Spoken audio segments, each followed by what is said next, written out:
Hey everyone, hope you all are doing awesome. So, picture this. What if Naruto had a dragon Lacrima implanted in him by Igneel? If you like my videos, don't forget to hit that subscribe button and give this video a thumbs up. And hey, if you're itching for the next part, drop a comment down below and let me know. While you're at it, why not check out some of my other videos in the playlists? Alright, let's dive in. What is this place? I thought Rakuto Juji would send me into a normal place like the shinobi world. A certain young man walks aimlessly in a place that seems deserted by life. The place feels really hot and the young man is sweating so much since he have been walking 7 hours straight without resting. He feels like he is walking in a never-ending rocky place filled with rock created from lava and magma centuries ago. The further he continues to walk, the higher the temperature of the surroundings seems to rise. All that the young man can do is sigh. The young 17-year-old man has spiky yellow hair that almost imitates that of his son, cerulean blue eyes that rivals a clear sky, with 3 sets of whisker birthmarks on both sides of his cheeks. He is wearing a long-sleeve shirt, with black collar extending from around the collar and shoulders, down the front and sleeves, including his belt, and his sandals are also colored black. The rest of his outfit is colored orange. He is also wearing a short-sleeved red coat with black flame pattern in the hemline and a hood at the back of his head. At the back of his coat, there is an inscription that displays the words, Sage Hokage. He also dons a forehead protector in his very forehead, a small pouch on his left leg and right portion of his back. He also has a special sword sheathed on his left waist. I need to find a way to return to Konoha as soon as possible. It has been more than 7 years since my existence has been erased in my own dimension. I bet everyone believes I am already dead. The blonde sigh. I hope what I have done have changed the recent shinobi system. Then, a sudden earthquake occurred. This alerts the blonde. This is no ordinary earthquake. Since he can sense nature much better now due to natural chakra that is flowing inside his own chakra system without entering sage mode, he can sense if the event is a natural phenomena or something is causing it. Then he felt a huge thing flying towards his location at high speed that seems impossible due to the ladder's huge bulk. What is this? I can feel huge power from that thing. The young muttered as he takes his battle stance. The flying thing landed violently in the ground. The creature created craters beneath its feet on the very surface where it landed. The creature is about the size of a 𝐫𝐞𝐬𝐻, with red scales covering its body and cream color scales from its chest down to the stomach, and has a set of large tattered wings and has eyes that display supremacy over everything. The dragon, Naruto, is surprised. He have seen monsters and demons in his career, but this is the first time that he actually saw a dragon. It's a dragon. It's a dragon. Abayo. He starts to shout happily and jumps excitedly. Foolish human. How dare you enter my sacred ground? The dragon roars at the blonde, fire spitting out of its mouth as if threatening the human in front of him. However, much to the dragon's surprise, the child is just jumping with joy upon seeing him. Don't make a fool of me, human. Get out of here before I crush you. Wah, I am sorry I have entered your territory without your permission. I didn't mean to, Dragon-san. Naruto frantically waves his hand in front of the dragon. He is already used to this kind of behavior, since he have 9 prideful 𝐫𝐻𝐻 within him for quite a while until recently. Their consciousness have already left his mindscape along with the sage of the 6 paths before he enters this world, leaving only their chakra and wisdom within him. But that's great that you can talk. I have so many things that I want to ask you, Dragon-san. The dragon is surprised. Ordinary humans would already be running for their dear life just upon seeing a dragon. He can't sense any fear from the kid in front of him. This reminds him of someone. Then, upon looking at the boy, the dragon felt an enormous power that the kid is hiding. The dragon starts to glare at the kid. Don't talk like we are equals, kid. What is the reason why you are here? The dragon roared, shaking the ground in the process. Naruto, seeing the dragon is serious, starts talking in a serious manner as well. Honestly, I don't know how I got here. I am just wandering around and I don't know where should I go since I am not from this world. Staring at the dragon eye to eye. Not from this world. The dragon stares directly into the boy's eyes. There is no sign that the kid is lying. The dragon also know that there were other existing dimensions aside from where they dwell. So this story is not new for the creature. However, he decides to ask the blonde some additional questions to further verify the truth in his words. What kind of place do you came from, Brad? I am from a different dimension, the shinobi world. I am a shinobi of the Hidden Leaf village. Naruto answered truthfully. Shinobi world. Hidden Leaf. Does this mean he is not from Idolas? The dragon calms down, digesting the information. If what you are saying is true, how the hell did you got here in Earthland? So this world is called Earthland. Naruto nods. This will be a long story. It may take several hours. do you still want to hear me out, Dragon-san? As much as the creature wouldn't like to admit, he became interested to the boy's offer. He cannot sense any malicious or ill intent within the words of the young blonde. He can also see in the eyes of the boy that he has already been through a lot. Those eyes should not be of someone of that age. Very well. As you can see, I am the ruler of this place. Entering my place without permission will result to death. But since you are not from around here, I will make an exception. Entertain me with your story as a payment for stepping on my sacred ground. So dragons are prideful but kind. He reminds me of Kurama. Naruto remembers of his old furball friend. As of now, I will need to get his trust so I can also get additional information regarding this world. Gathering information is what Kakashi-sensei always reminds me if I happen to be on a difficult situation. Besides, the dragon looks interested in my story, and I don't think he will harm me unless I take the initiative. I don't think it will not hurt to tell him about what happened in my past. Naruto sat down in cross-legged position. Okay, Dragon-san. Everything starts from Octo, he was then cut out by a roar. Don't call me Dragon-san. I am Igneel, the fire dragon. State your name before you start your story. Sorry for that, Igneel-san. Naruto scratches the back of his head with his right arm while giving the dragon a foxy grin. I am Uzumaki Naruto, I am a toad sage of Mount Mabyakuzen and the Rakudame Hokage of the Hidden Leaf Village. The dragon nods as he lays his body on the ground staring at the blonde. Then the blonde resumes on talking with the dragon regarding his past. He starts from his birth to childhood, Ninja Academy, Sasuke's departure until the events of the Fourth Shinobi World War in as much detail that he can. However, he refrained on telling the dragon about his abilities, techniques and powers. The storytelling lasts for about 7 hours. Igneel listens intently with Naruto's story. The boy's life is quite a roller coaster ride. He have so many painful experiences even as a child. But he didn't give up on his village's people and still strived on becoming a leader so that they would acknowledge his existence. What amazes the dragon is Naruto's will to never give up, no matter what the situation is, and dedication to his friends. Igneel acknowledges the boy's life and believes the story of the blonde shinobi. Very well. You have quite entertained me with your story, kid. You have the eyes of a warrior and a heart of leader. So the true reason why you came here to Earthland is to return to your own world, since your existence is the cost on performing a powerful move. Igneel asks casually. Yes, that's right. Do you know any technique that will allow me to do so, Igneel-san? Naruto asks the dragon curiously. No. I don't know anything about that. But I know about some events that people from other dimensions like you were transported here. So technically, there is a way for you so you can come back to your world.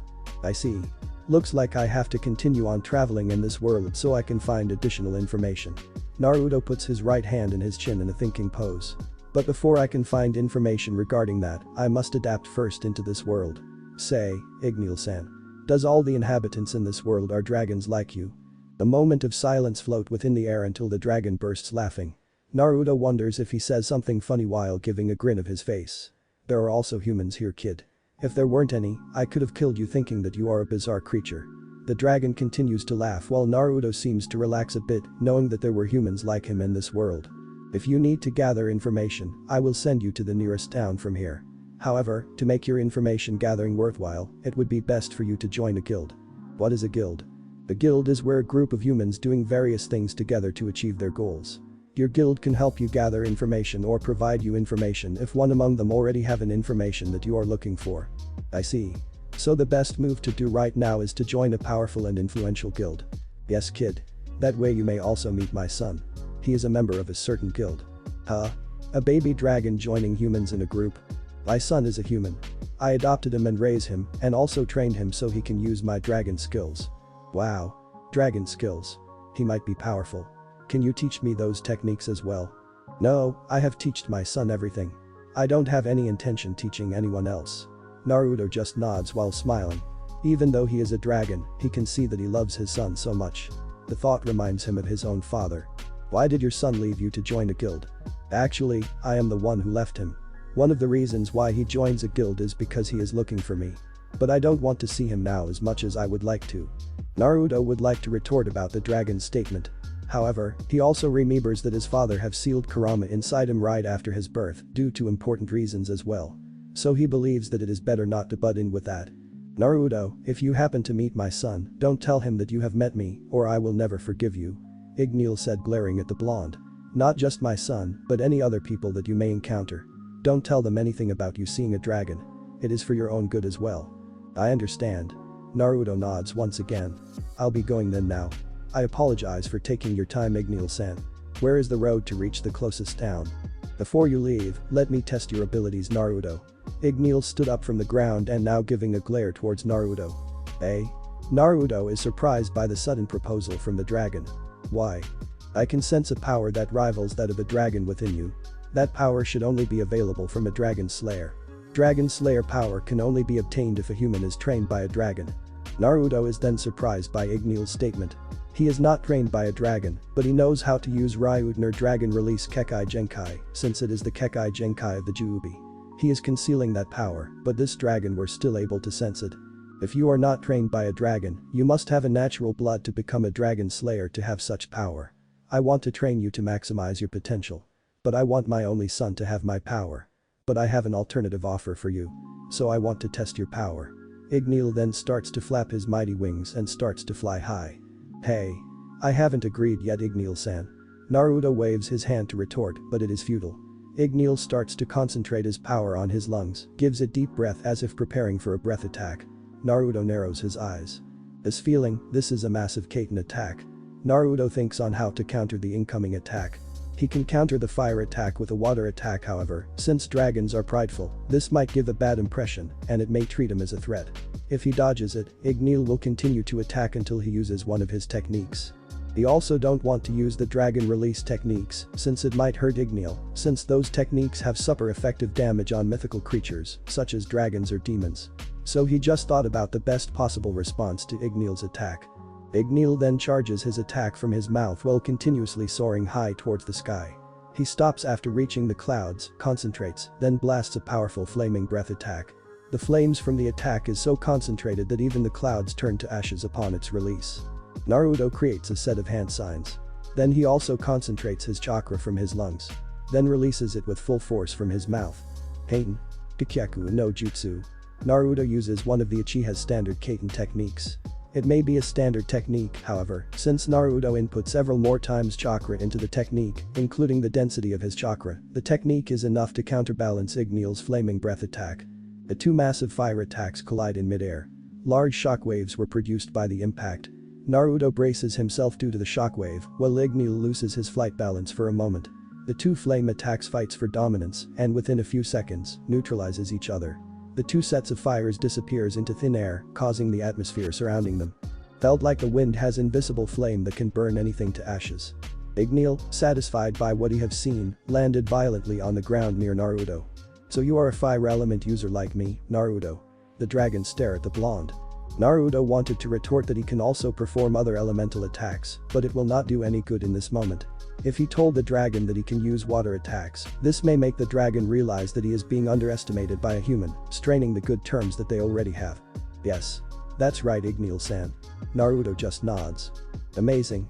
To have the same element as of me, and also having a power that rivals one of my powerful attacks, I can see great potential within you. I think that is enough for me to recognize you as a dragon slayer. Igneel seems to be in a good mood after they attack exchange. The dragon realizes that the power this kid will be needed for the incoming crisis in the near future, and seeing him as a good-natured boy like his son, he needs to prepare him for that near future. Dragon Slayer? But my power didn't came from a dragon, and I am not trained by a dragon. Naruto retorted.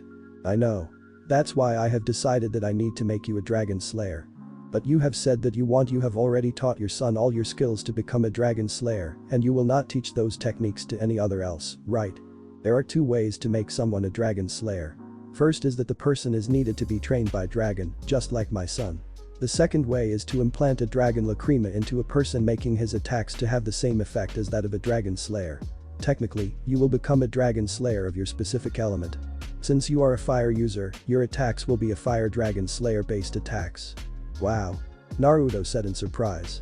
Just to clarify, I can use my normal skills like I have used to, but they will also have built-in dragon affinity in them.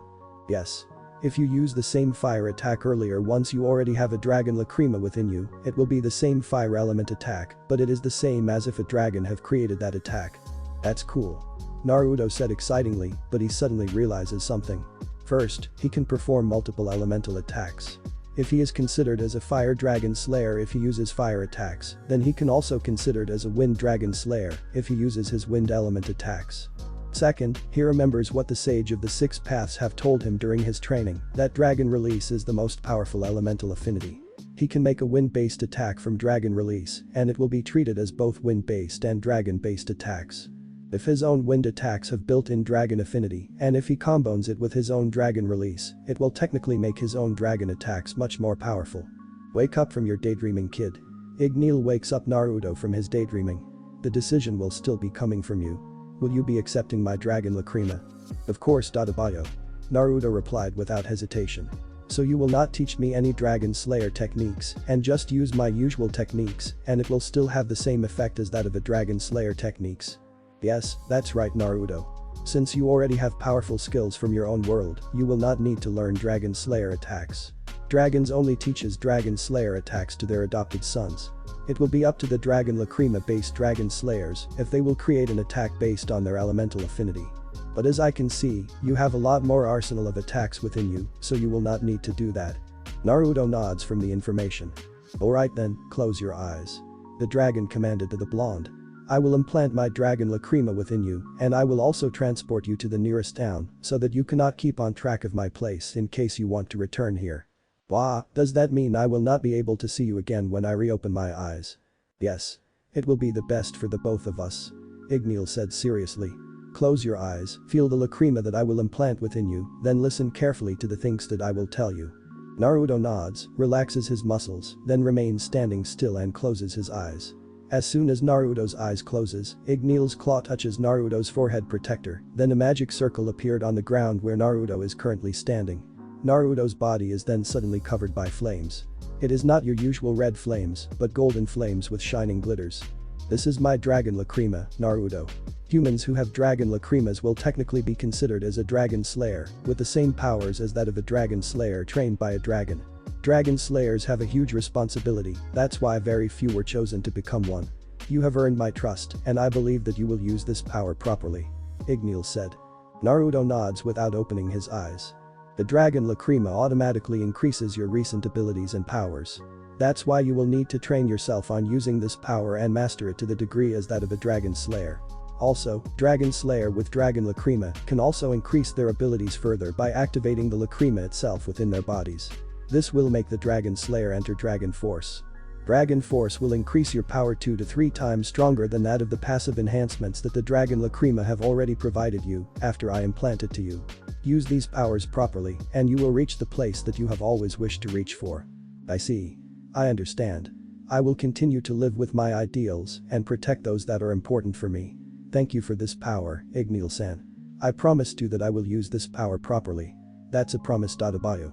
Naruto said while smiling, not opening his eyes. This will be a goodbye for now, Naruto. Igneel said. Ah, take care, Igneel. Naruto just gives the dragon his foxy grin. So is you. Farewell, young one. Naruto starts to disappear from the magic circle. This kid, I can feel that his power rivals my own, and I know that he is suppressing a lot of his powers. But I cannot sense any magic affinity in him. I believe we will see each other again. The magic circle flashes and within a blink of an eye, the young man disappears in front of the dragon. Naruto opens his eyes after sensing a different atmosphere. He is now in an outskirt near a town. Looks like Igneel really have transported him to the nearest town. As he is thinking about Igneel's parting words with him, he suddenly felt a heavy feeling within him. What's this? It feels like my power is overflowing. Naruto then without hesitation sits in a meditative position, then accesses his mindscape. In his mindscape, he felt an overwhelming power filling him. His powers are increasing into level that he didn't even expect. Is this the effect of the Dragon Lacrima? It might doubles my current chakra level and density. This is too much power. Then Naruto became more surprised by the other changes. The Dragon Lacrima doesn't only increases his base chakra level and density.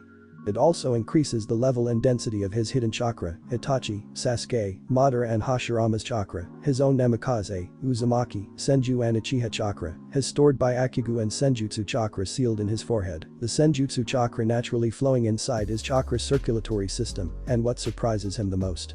All of the Biju's chakra including the J-Ubi's chakra have also doubled their chakra level and density. He also feels that his base strength, speed, reflex, durability and vitality have gone up into another notch. Boy, what kind of power is this? Naruto just said. If this is the passive effects of the Dragon Lacrima, what else if I activate what Igneel have called Dragon Force? Looks like I have some training to do to catch up with this overwhelming power-ups. But I will need to grab something to eat first, I guess. It's been a freaking 7 years ever since I have seen another human other than Rikiru-sanin. Naruto wakes up from his mindscape, then runs happily towards the town. 1 week later. Night has come and the forest is now filled with darkness. All that you can hear are the sounds of rustling leaves and few owls chirping as the cold wind continues to blow, gently shaking the trees in process. In top of one of the trees, a familiar blonde is standing silently, staring at his little booklet while reading some information that he have just gathered regarding this new world. The wind on top of the trees are quite cold and it continues to blow the Hokage's unruly spiky hair and the hemline of his coat. The figure of him standing on top of the trees gives a majestic feel to those who will see even his silhouette. Data gathering is not my forte. How come a pervert like Iroh-sanin can have so much data in just a little time? Naruto mumbles to himself. He have been through 5 different towns after his encounter with Igneel. The place where the dragon have sent him is a place called Kingdom of Fiori. While on towns, he observes how people have lived their daily lives in this world and notices that there is much difference in his world than Earthland. People were living in a more peaceful and systematic environment. Everyone knows what to do and has something to do. As much as possible, everyone tries to prevent conflict and always try to resolve every conflict or misunderstandings through talking. Of course, there will always be thugs and bad guys. As much as he wants to take care of them, he just let them go and observe through the shadows so he can see how this world handles such loose ends. And there he discovers the thing that makes the difference. Just like an Anbu of Konohagakure, a group of people appears to take care of the goons. However, if the Anbus are using assassination skills and chakra, this group of people are using an attack that they call magic. People in this world have been using magic for various things, such as running vehicles, industry and fighting. Naruto believes that magic is the thing that will help him return to his homeworld. We watch how does people in this world uses magic during that fight between the thugs and the new group of people through a rooftop. Magic felt very different from chakra. They have different feel, and also magics have specific affinity for every specific person. He cannot also feel any chakra from the magic users, so he summarizes that since he came from different world, he don't have such magic system in his body, and people here don't have chakra system on their own body. And also, even the magic users, or called wizards mages, cannot use magic to kill unless it is unavoidable. After the thugs have been arrested, he followed the group of people. They went straight to a building and welcomed by fellow mages. Observing this, Naruto have concluded that the group of people who uses magic are called guilds that Igneel have mentioned. Moving to the next town, he gathered information regarding which is the best guild in this place. Much to his surprise, everyone that he randomly asks gave him the same specific answer. The guild named Fairy Tail. The Guild of Fairy Tail is located in the town called Magnolia. But if people here are mages or wizards who uses magics, and I am a shinobi who uses chakra, will they allow me to join their guild? Naruto mumbles again on top of the tree where he is still currently standing. He stares then at the mountain range that is visible from his view. According to the information he have gathered, he will need to get across the mountain range to reach Magnolia where Fairy Tail Guild is located. He then remembers what the great toad sage's premonition regarding his future. Fairies dancing everywhere. All his doubts vanishes in his mind in that instant. Now his eyes filled with determination and resolve. I will become a member of Fairy Tail, and I will definitely find a way to return to Konoha. Here I come fairies to Bayo. As soon as he prepares to start leaping from one tree to another to lessen the traveling time like have normally used to in his own world, he then felt a sudden malicious aura out of nowhere. He stops into his tracks then closes his eyes. This energy, no doubt this is magic. But this is the first time that I have felt such evil and strong magic in this place. This is somewhat near Bijuu's level. What's going on? He opened his eyes and dashes towards the source of the malicious magic. I'm starving to death. I'll gonna eat your souls. Within the darkness of the night, a giant demon looms over the edge of the forest. Each step of the demon creates an earthquake-like impact. It stares down angrily at a group of people who are staring in awe at the giant's sudden appearance. The group of people consists of several bizarre old men. They were the guild masters that represents each guild in conducting their regular meeting that is interrupted by the sudden appearance of the giant demon. In front of them are 4 young individuals and a cat. The 3 of them glaring at the giant and preparing for battle. Naruto landed on the roof of the sole building that is existing in the place. The building is where the meeting of the guild masters were currently taking place. He also notices the 3 young individuals, by the look, is around the same age as of him. From the looks of it, the 3 will be facing the demon to protect the elders. Since they have that serious aura and will to fight, Naruto decides not to interfere in the upcoming fight for now. A girl with red hair wearing an armor, a black-haired guy with freezing aura around him, and a guy with pink hair like Sakura-chan with fire in his fist. They are mages. Are they really going to fight that demon head-on? Naruto muttered. Wait, the pink-haired guy, his power is somewhat familiar. It felt like Igneel's. He then applied some chakra into his ear so that he can listen to the conversation of the elders and the mages in front of the giant demon. Wah, what is that? I didn't know anything about this, a bandaged man mentioned. It seemed like he is the one responsible for the appearance of the monster. It's the devil from the Book of Zareth. A lean elder man wearing a hat said nervously. What is going on? How could a devil come out of the flute?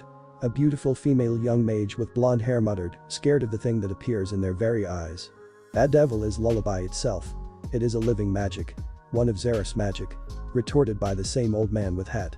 Living magic, the red-haired armored girl said as she continues to glare at the demon. Zareth.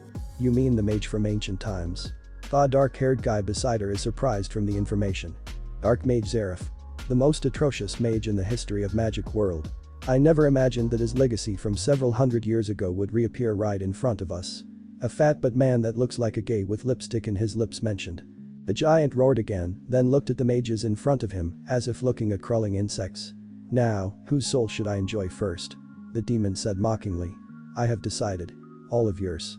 The giant roared again as it prepares to attack. Let go.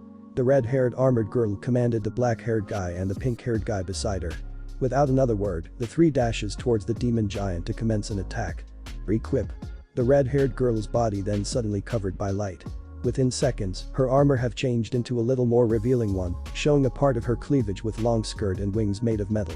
And now she is also wielding a beautiful sword. She attacks by slicing a part of the monster's thigh gracephaly. She is re-equipping armor. The hat-wearing elder mentioned. Ice make. Lance. The black-haired teen, now shirtless, creates multiple ice spikes and thrust into enemy's abdomen. The attack inflicts severe damage to the giant as it starts to stumble from its current posture. Fire Dragon's Fist. The pink-haired guy jumped high, then punches the demon using his burning fist.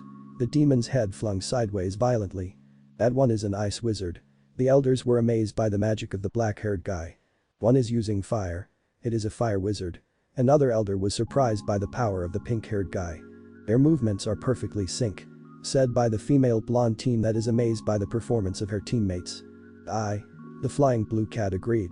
The barrage of attacks from the three mages continues, inflicting massive damage to the creature. The demon then waved its hand violently in a futile attempt to counterattack. However, the mages dodges that attack easily. The demon starts to get annoyed with the attacks as he starts releasing devilish aura. The range of the aura is so great and the trees within its radius starts to decay.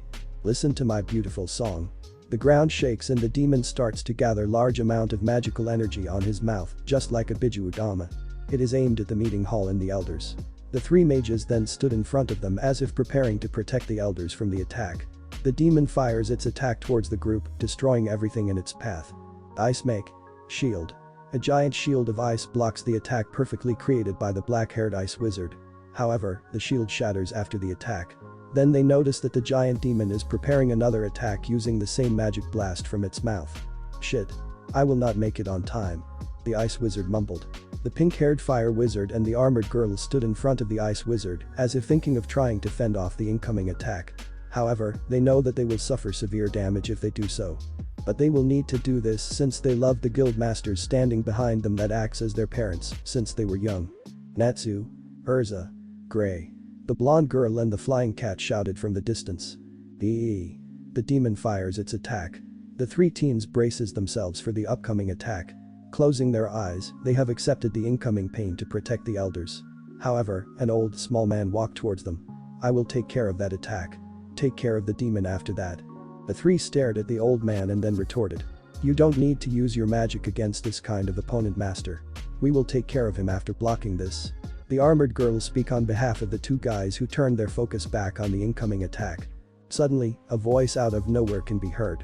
I have enough of this. Then a man landed in front of them, with his back facing them. He is wearing a red coat with black flames on the hemline and word 𝐸𝐻𝐻 𝐻𝐿 written in its back in kanji. The man then draws his tri-pronged kunai, stretched his hand forward, then held it horizontally, with his right hand holding the handle of the kunai, and the left hand seems like pushing the blades FORWARD. Imagine Minato blocking Kurama's 𝐫𝐸𝐵 attack in the Hokage monument during Naruto's birth. Duration. Space-time barrier. The kunai absorbs the attack of the demon, giving an impact that almost blows everyone behind the mysterious man away, except the man itself who is blocking and absorbing the attack. The attack disappears, then everyone heard a loud explosion somewhere in the forest. The mages and the elders were shocked, not by the explosion in random location of the forest, but the ability of the man in front of them to block a massive attack and redirect it somewhere where no one will get hurt. The mysterious man suddenly disappears in front of them even before they could ask any questions, leaving only traces of wind due to sudden disappearance. The man then appeared in front of the demon, imbued chakra into his muscles to enhance his strength 𝐫𝐸𝐧𝐝𝐸, and punches the demon with raw power in its jaw, sending the demon backwards with brute force, hurtling itself in a mountain. The man landed in front of them after the attack. All who are present stares at him in awe. The blonde-haired girl is the first one who manages to collect herself together and notices the man's appearance. Aside from its coat, he wears a long-sleeved shirt with combination of black and orange color, and his pants are plainly colored orange. He has blonde hair, blue eyes and unique 3 whisker marks on both of his cheeks. What surprises her most is that the man is around the same age as if she is due to his personal appearance, and he is somewhat handsome for her eyes. The next person to collect herself is the red-haired armored girl. Without hesitation, she suddenly pointed her sword in front of the newly arrived guy, the tip of the sword almost touching his nose. The blonde guy didn't dodge and stares directly at the girl with carefree eyes and a smile. "Who are you?" The redhead asks the whisker-faced guy while glaring at him. "Ma, before that, you said earlier that you guys will defeat that monster after his current attack, right? You can get him now." The blonde eye smiled at the girl while his thumb is pointing the mountain on his back where the giant demon have landed. He deflects Lullaby's attack, knocks it down in one attack, and now he is talking to 𝐸𝐴𝐵𝐴 so casually just like that. Just who is this guy? The blonde girl is surprised by the mysterious man's behavior. "TME, just who do you think you are? Suddenly barging into our fight like that?" The pink-haired guy glared sharply at the new guy as well, his body is now covered with flame due to rage. The black-haired ice wizard is also glaring at him now. Naruto sweat-dropped with eyebrows twitching, his behavior, just like Igneel's. "Looks like I have made a wrong decision on helping them to 𝐵𝐸." Then, the old small man with staff-wearing dwarf cap calls out the mage trio. "The boy is right. Finish off Lullaby before it can recover. Go brats." Ordered by the small old man. "But, this guy," the red hair retorted. "Leave things to me here, 𝐸𝐴𝐵𝐴. If he is a threat, he could have attacked us already. I think he will not cause us any harm," the old man states with assurance. The red-haired girl, pink-haired, and the black-haired guy then nods. "I'll be back to beat you down. Don't run away."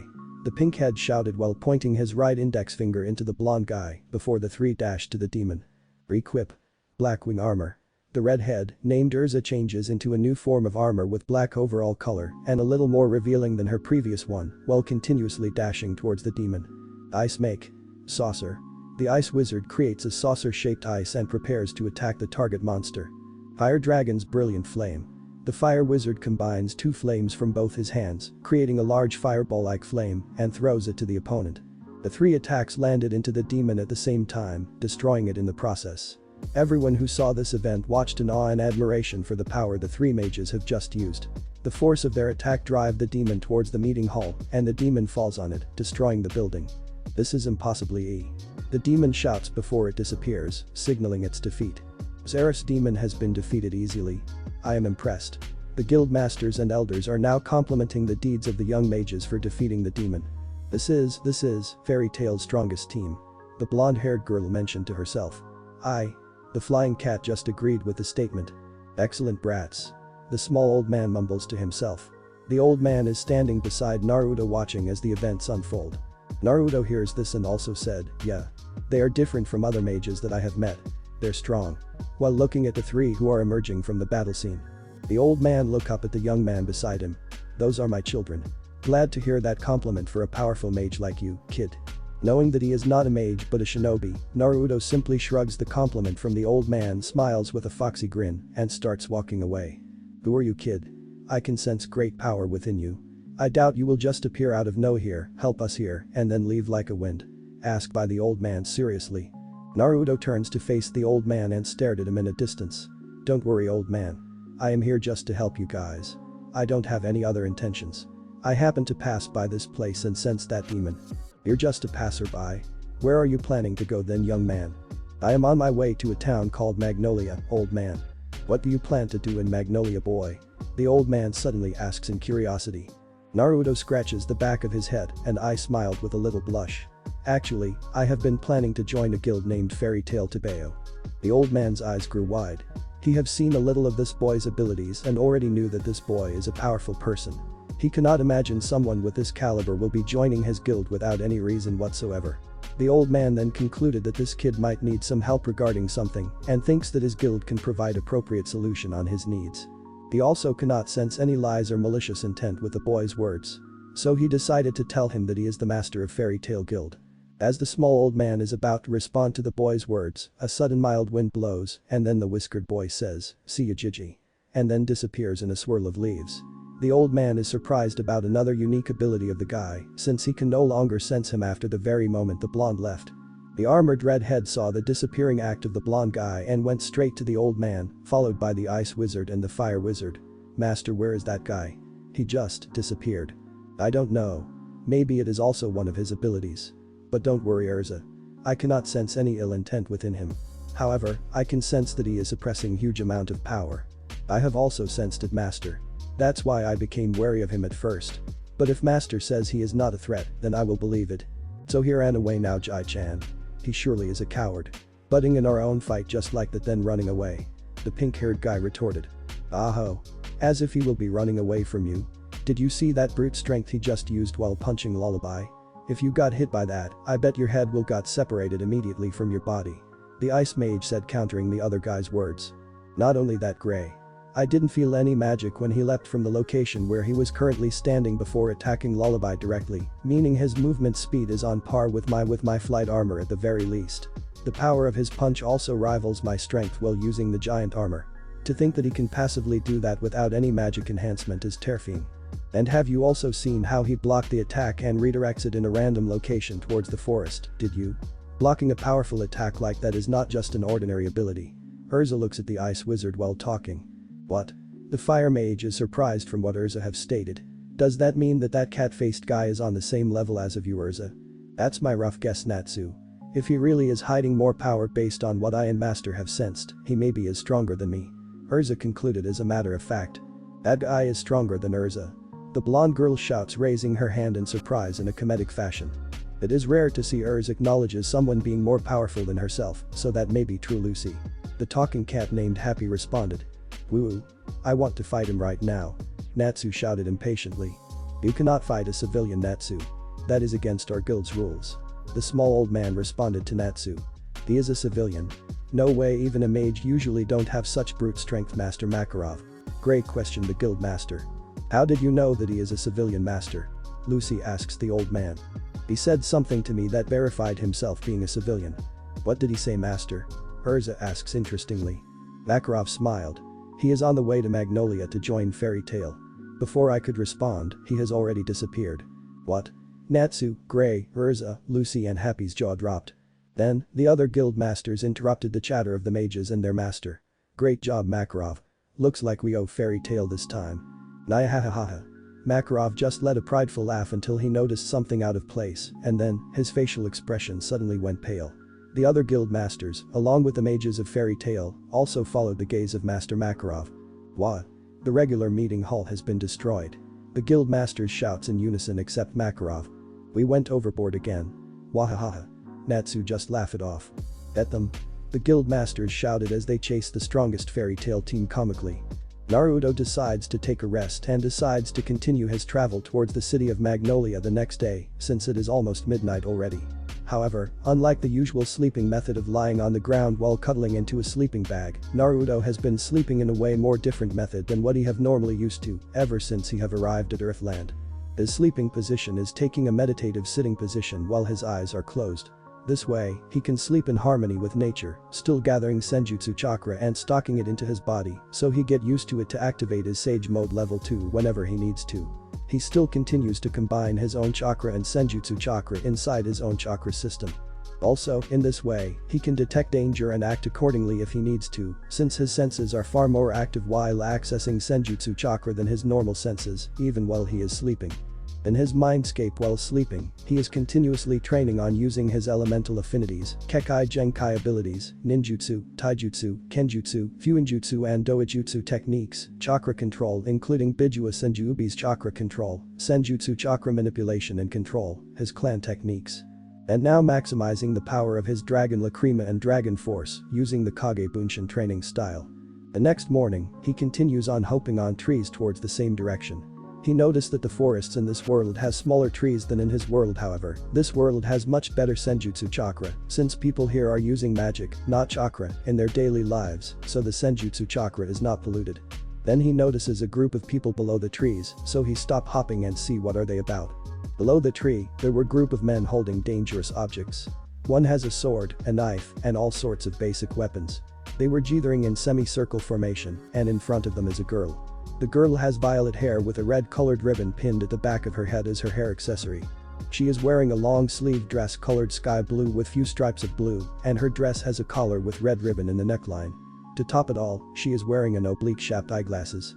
"Look what we got here everyone, this missy is hot isn't it?" One of the men in the group said with a smile of a maniac. "Don't come near me. I am a mage. I will never hold back to defeat you if you come any closer." The girl retorted. "Heh. We can handle your magic. You cannot attack all of us. Once we got you, it is all over. You will experience every pleasure in the world little missy." "Jai haha," one among the group of men spoke, and the other men laughs around as if they have caught a delicious prey. Seeing that the statement is true, the violet-haired girl's eyes starts to form droplets of tears. She starts to shiver, and fear starts to cover her reasoning. What can she do? As the group of men starts inching into her closer while her back has already hit a tree where she don't have any more place to run into, she shouted with all her might. "Someone please help me." Clenching his fist after seeing enough, Naruto throws several smoke bombs, then jumps below the ground towards the girl. "What's happening? Who did this?" one of the bandits shouted. "So in every world, there were really perverted useless guys like you." Naruto muttered through the smoke, then attacks each bandit with swift movements and hitting their vital points, making them fall into the ground one by one. As much as he would like to kill them like in his world, he don't want to have his hands again filled with blood like in his world. He don't want to kill anymore. So knocking them unconscious is the best method that he can do for now. The girl, even though she is still shivering, wonders what is happening inside the smoke. She hears a small cries of pains and loud sound of bodies falling on the ground. Her fear starts to well up once more. She thought that the sound that she have heard are sounds of people dying one by one. Someone is saving her, but she don't want to have her savior killing other people, even if it means of saving her from these bandits. She wants to run away, thinking that she might also get killed. But her legs are frozen from fear. She cannot move at all. After a few seconds, the smoke has been cleared. Then, she found several bodies lying unconscious on the ground. Those are her attackers earlier. She wants to shout after seeing dead bodies, then she noticed that there were no signs of blood in the ground and most of the bandits are breathing heavily while unconscious. Her fear starts to disappear. It was then that she have noticed a young man standing in the middle of unconscious bodies, with his back facing her.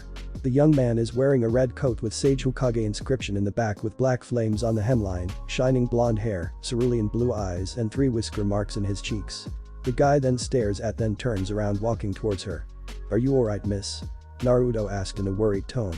The girl is surprised by the appearance of the boy since he is now about a meter in front of her. He is very handsome from her point of view, making her face feel a little hot. Then she try to hide what she were thinking and glares at him. "Why did you save me? Are you one of them?" The girl talked nervously. Ma, I am not one of them. I just knocked them out so they can't touch you. These guys don't even deserve to touch you." Naruto smiled in his usual foxy grin with his right hand scratching his head from behind.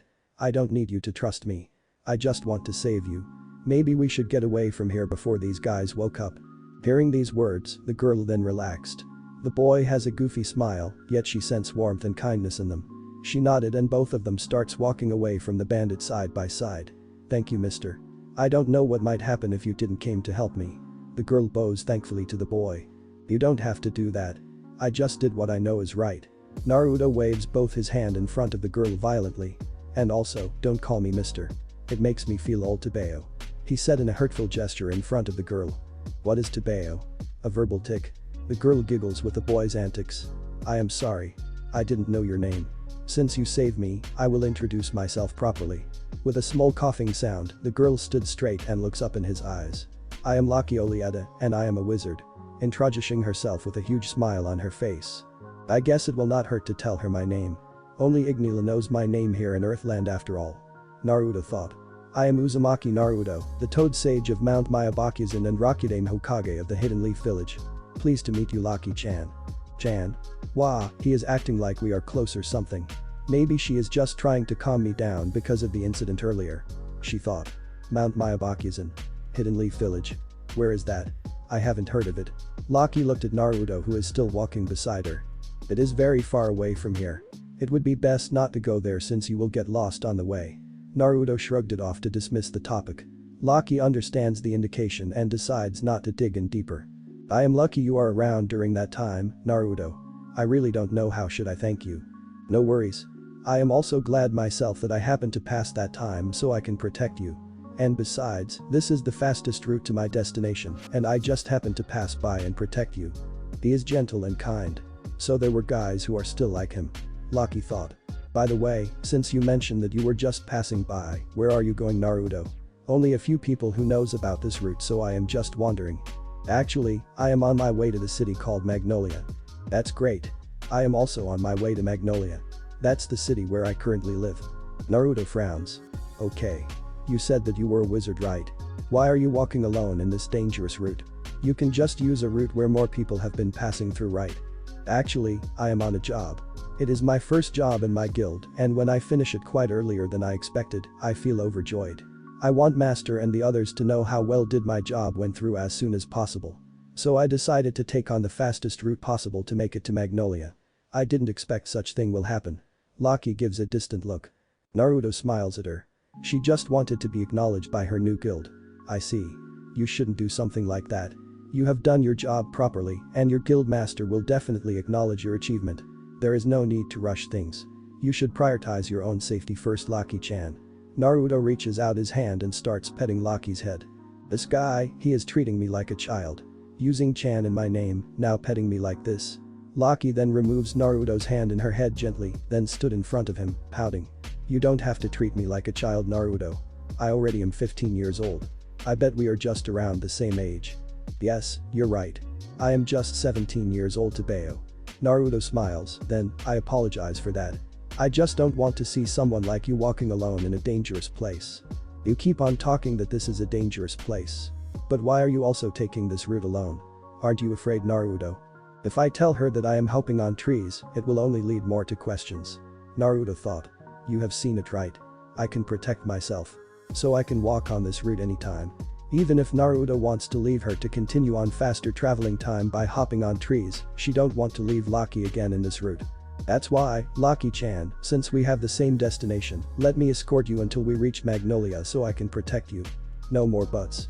Lucky smiled, seeing Naruto's natural kindness. Yes. I will appreciate that. Thank you, Naruto. The two continue to walk, share their lunch, proceed on walking again until darkness covers the entire sky. It is now nighttime. Even though Naruto is talking with Lucky almost the entire time that they were traveling, he have evaded topics regarding his personal and past experiences. Lucky also realized this and believes that Naruto don't want to talk about his past. The two have camped beneath a tree with a little bonfire to cook their food, and they enjoy eating their food silently. After an hour, the two decided to take a rest. Naruto insisted to be the guard so that Lucky can sleep. The girl fell asleep in a couple of minutes. After setting few traps, Naruto decides to sleep by using his meditative sitting position to still continue his nighttime routine of passively absorbing senjutsu chakra in his own chakra system. Lucky is the first among the two to wake up in the morning. After rubbing her eyes, she saw something that immediately shots her eyes wide awake. Naruto is still sleeping in his meditative position, now with couple of birds chirping and jumping around his head, shoulders and legs. Lucky felt that Naruto's presence is that one of the nature, and simply watching him felt very calming and makes her smile. During the whole time that they were together yesterday, even if Naruto is not opening so much about his past, he have concluded that Naruto is a very caring and protective person. He matches her walking speed even if he had longer legs. He always asks for Lucky's preference first before making a decision, tends to make sure the area is safe if it is suspicious, and also, very calm and collected, not wasting any movement. This is the first time that she have been with a guy for such a long time, so she is not even sure if other guys will behave like that. There were guys in her guild, however, all of them are quite crazy. So it is new to her to have an encounter with such a guy, and she felt that she is growing fond of him due to his protective nature. Naruto slowly opens his eyes because the bird starts pecking his face, as if asking him to wake up. Naruto smiles at the birds before they flew away. Naruto then give a warm smile to the girl that is looking at him. "Good morning. I hope you have a nice nap, Lucky-chan." Lucky blushes, then hides her face with her hair to avoid Naruto's gaze. Good morning, Naruto-kun. She have included kun into Naruto's name before she realize. "Shall we start walking then? Only a few kilometers before we reach Magnolia, so I think we can make it there before noon." "Yes. Let's go, Naruto." Lucky also give her partner a warm smile as the two starts walking towards the city of Magnolia. Scene change. The large crowd were gathered in a circle watching a certain fight between two familiar wizard. This fight is between the fire wizard of Fairy Tail, Natsu Dragneel, and an armored red-head girl named 𝐫𝐸𝐵. The fight is so fierce, yet there were no hostility between the two. It is just like pitting their magic and fighting abilities against each other to see how does each of them improved after the past years. The fight is going on really well as the audiences, mostly the guild members of Fairy Tail, were betting for which among the two will win, even though most bets were on 𝐸𝐵's side until a human-shaped lizard interfered in the fight. "That's enough. Everyone, stay where you currently standing. I am a messenger from the Magic Council," the lizard stated with a clap from his hand. "The council?" a petite blue-haired girl named Levi questioned. Why did they send one?" Voiced by two of her teammates, namely Jet and Droy respectively. "They are ignoring the appearance of the messenger, aren't they?" Lucy is surprised from the trio's response in the situation. The messenger from the Magic Council continued, "Stemming from the recent 𝐤𝐻𝐭𝐬𝐵 incident, we hereby charge you with 11 counts of criminal property damage. 𝐸𝐵 Scarlet, you are under arrest." WHATTT Natsu roared as the event unfolds. Scene change. "We are here, Naruto. Welcome to the city of Magnolia." Lucky exclaimed happily to the blonde guy that is accompanying her. "Wow, this city is a lot bigger than the other towns I have recently visited." Naruto slowly gazes upon the place while slowly looking around. The streets were quite busy with tall buildings and beautiful houses established as if showing the city's superiority among the others. "Alright then. We'll be going on separate ways now, Lucky-chan. I still need to do something after arriving in Magnolia." Naruto smiled with his usual foxy grin. "I see." Lucky responded with a sad smile. "May I ask what will you be doing now that we have arrived in Magnolia?" Since Naruto is new to the city, he will need to do some intel gathering like what he has normally used to in every town that he has been through ever since he have arrived in Earthland for one whole day. This way, he can respond properly if the situation calls for it. "I will need to do some sightseeing myself, Lucky-chan. I am new to this city, so I need to see the beauty of the city. Let me accompany you then. You have protected me back then, and I will feel bad leaving you here like a stranger. Let me be your tour guide, Naruto." Lucky suggests as both of her hands were clutching a fist right in front of her chest while leaning forward to the blonde. "Ma, you don't need to do that. You need to report your recent job and your guild master, right? I can handle this. See you, Lucky-chan." Before Lucky could react, Naruto hops into one of the building's rooftop, turn around and face her, then wave another goodbye, then jumps into another rooftop until he can no longer be seen. Lucky is dumbfounded by the leaping ability of the blonde. She didn't feel any magic used when he leaped, so she was surprised by how powerful the guy's legs were. She then gives herself a large sigh with her shoulders slump. Showing out of nowhere then leaving just like that. Baka. And then, she proceeded to walk towards her guild, Fairy Tail. Scene change. "So that is the building of the Fairy Tail Guild," Naruto exclaimed while on top of the highest skyscraper on the city of Magnolia and looking at a specific building with a flag that has a symbol that is somewhat like a silhouette of a fairy in the night sky. As much as he would like to come barging into the guild and offer himself to join the guild, he didn't know anyone among the guild and he don't know how he will be treated, so he gathered intel first about some of the members from the town. Even though he don't know what does the wizards looks like, he have gathered basic information regarding them. One of the famous wizards in Fairy Tail is 𝐸𝐵 Scarlet, known as the Titania. She is the most powerful female wizard of Fairy Tail among the rumors. Another one is the fire dragon slayer, Natsu Dragneel, who is said raised by a dragon. This reminds him of Igneel's son. Another is an ice wizard using make magic, technically an ice make wizard, named Grey Fullbuster. What surprises him about the latter is that people regards him to have tendency to strip down his clothes anywhere subconsciously. Also, this includes Fairy Tail Guild Master, Makarov Dreyer, who has a reputation as one of the great 10 wizard saints.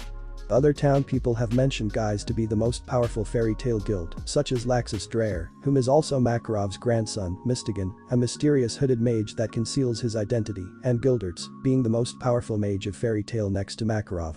Looks like this guild really lives to its hype. Naruto muttered. Naruto then leaps down to the town, looks for some ramen, then decides to call it a day since it will be weird to come barging in the guild in the middle of the night. Scene change. Ah, the sweet smell of freedom. Natsu shouts while running on the guild hall. Freedom is the best. Who could have thought that freedom is so great? As he continue on running like a broken machine with fire breathing out of his mouth. Shut it, would you? Jet exclaimed to Natsu. This is what makes him lovable.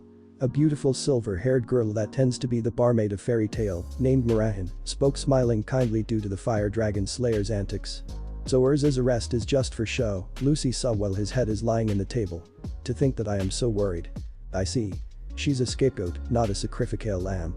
Gray attempts to cheer up Lucy. That joke gave me chills, Ice Wizard. A man with muscular build with spiky white hair named Elfman retorted on the Ice Wizard. Lucky, the old man, Master Makarov, who is sitting in the bar table near Murahin, called the Maganeko with violet hair, who have just arrived yesterday after finishing her first job as a member of Fairy Tail. Hi, Master, Lucky nods as she walks towards the small guild master. Is what Murahin said has been true? Are you really okay? The guild master asked in a worried tone. 𝐸𝐻𝐴 also joins the talk, while Murahin also listens to the conversation. After arriving in the Fairy Tail Guild and reporting the result of her current mission through Murahin, Lucky also told the barmaid about what happened on the way back to the guild in as much detail as she could. She told the silver-haired beauty about the bandits and the mysterious guy named Naruto, helping and escorting her back to the city of Magnolia. The guild master continues to nod as she tells the story, while 𝐸𝐻𝐴 and Murahin is listening intently. Looks like we will need to report the increase of bandits in that route to the Magic Council so they can take appropriate action. Makarov just concluded while nodding. Good thing nothing bad happens to you. We owe it to that mysterious knight of yours. The old man then winks to Lucky as a sudden heat rose on her cheeks. From what you have said, I think this Naruto guy is very dependable. I would like to meet him since there were very few guys who were like that. Murahin stated smiling while looking at the other guys of the guild. Natsu and 𝐲𝐻𝐴 are arguing once again while Elfman shouting about being a man. Did you tell him to visit our guild after his sightseeing in the city? I want to, but before I could tell him, he just jumped away from me right after arriving to the city. Lucky said with slight annoyance from her face. But that guy sure is strong. Being able to take a number of bandits without using magic in a minimum time is something. I want to fight him. 𝐸𝐻𝐴 said while holding her chin with her right hand. Then, Elfman shouted out of nowhere. So, what about your man-to-man battle with 𝐸𝐻𝐴, Natsu? Oh yeah, I forgot. Natsu then cheerfully shouted on the armored girl. 𝐸𝐻𝐴, let's continue where we left off. No. I am tired. 𝐸𝐻𝐴 shrugged the suggestion uninterestedly. Here I come. Ignoring 𝐸𝐻𝐴's words, Natsu dashed forward towards 𝐸𝐻𝐴 with his fist burning from his flame. What am I to do to you? 𝐸𝐻𝐴 closes her eyes then, dodges Natsu's burning fist, then gives him a punch in on his stomach. After a second, the Dragon Slayer is now out cold on the ground, much to the surprise of Lucy, Elfman and Gray. Shall we begin then? 𝐸𝐻𝐴 told Natsu as she looked at the pink head lying on the ground. It's over. Happy shouted with laughs from Elfman, and Gray echoed inside the guild.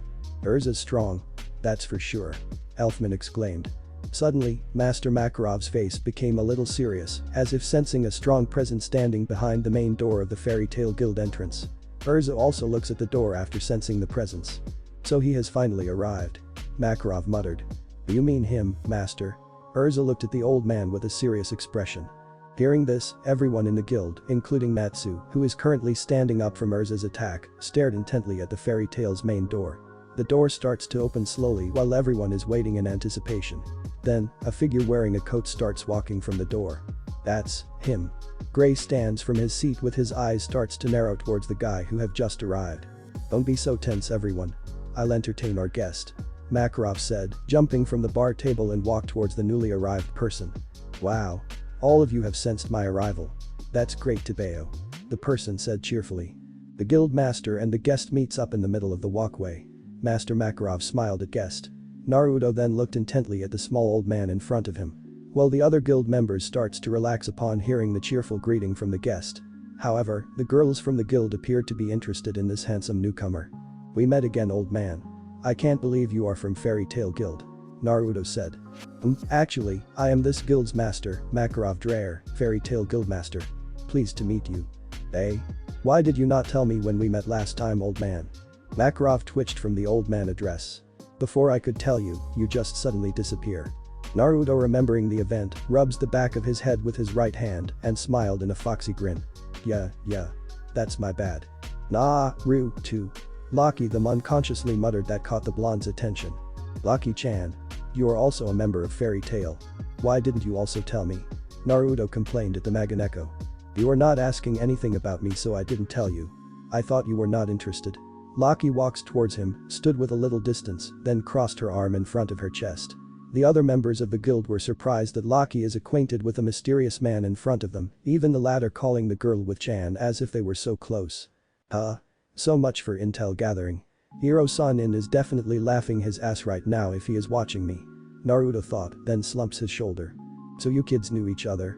Makarov questioned both of them. Actually, he is the one who have escorted me back here in Magnolia, master. Lacrima said, fidgeting. Makarov is then surprised about the coincidence, along with 𝐿ZA. Looks like we owe you another one aside from assisting us in defeating Lullaby, Naruto-san. 𝐿ZA said with a smile. The other members of the guild are shocked upon hearing that, aside from Natsu and Gray. The guild members have already known that an S-class level mage assisted the trio in defeating the demon Lullaby based on Natsu and Gray's stories. But to see that guy in front of them with such power is humbly smiling at them didn't quite match the impression on their heads. I just happened to be in the right place at the right time. Naruto slightly bowed. I think it is time for a little introduction, young man. Makarov said. Alright. I am Uzumaki Naruto, Toad Sage of Mount Myabakuzen and Rakudame Hokage of the Hidden Leaf Village. Pleased to meet you all, Fairy Tail mages. Naruto exclaimed happily. The guild members smiled at him, others waved, and females felt embarrassed for him due to unknown places that the blonde mentioned. Are you still interested to join our guild, Naruto? Makarov said kindly at the guy. Well, that's the reason why I am here in the first place, Makarov Jiji. Do you have any requirement before I could join? Actually, I will need to hear your reason first. Why do you want to join Fairy Tail? But upon hearing what you have done to protect one of my children and also assisting us in the Eisenwald incident, I could definitely make you a member of our guild even right now as a sign of our gratitude. Makarov smiling at the blonde. I guess I will need to tell you my reason then. Naruto became serious in the thought. I don't want to join the guild because of trivial matters. I think you have the right to know, Makarov Jiji. Maybe you can also help me. Makarov stares eye to eye with Naruto. He then sees the eyes of a hardened warrior, a soldier who have already faced and experienced every worst possible scenario, one who have fought the very evil himself, one who have suffered so much in his entire life. These eyes should not be in a boy with this age. He is almost the same age as of Natsu, 𝐿ZA and the others, yet Makarov's thought is then interrupted by a shout. Naruto. Fight me. The Fire Dragon Slayer shouted. Hey, if he really is an S-class, he is as powerful as 𝐿ZA. 𝐿ZA just beat you earlier, right? Elfman shouted. I would also like to fight Naruto. Gray said as well, pointing his fist at the blonde. Natsu, leave him to me. What? I want to fight him first. You were just defeated by 𝐿ZA. And besides, I want to see if he really is an S-class level. Before the two's argument goes out of hand, 𝐿ZA interrupted the two. Stop it, you two. Don't act like kids in front of a potential new member. The two stops arguing. Way to go, 𝐿ZA. Lacrima said as she is worried, since even if Naruto is strong, she believes that Gray and Natsu are a little overboard for him. Since Naruto is about an S-class level, it will be best if I will be the one to fight him. 𝐿ZA said casually, shifting her gaze into Naruto. Everyone falls into the ground upon hearing 𝐿ZA's declaration. 𝐿ZA? Don't scare Naruto. He is just a potential new member. Lucy shouted. As if he is scared. Look at him. Gray said. Everyone in the guild follow Lucy's gaze, and Naruto is just staring at them smiling. If one of the requirements in entering the guild is a spar, then I am happy to spar with anyone among you guys. Saying something like that in front of 𝐿ZA is like asking to buried alive. Levi said while rubbing her forehead. Very well, let's head towards the backyard. I also want to see your magic and fighting style before you became a member of the guild, Naruto. Makarov said to the whiskered guy beside him. I am actually not a mage, so I don't have ability to use magic. Maybe I will explain it to Makarov Jiji after this. Naruto thought. Alright. Let's get this show on the road. The guild members walks towards the backyard of the guild.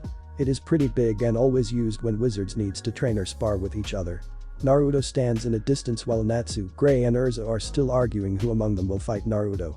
Naruto-san, I think you should be the one to pick which among the three of them do you wish to fight with. This will go forever if we don't stop those three. The barmaid, Murahan suggested. Naruto still cannot get over with the amount of beautiful female members in the guild. They also have a feminine feel, unlike some other women in his own world.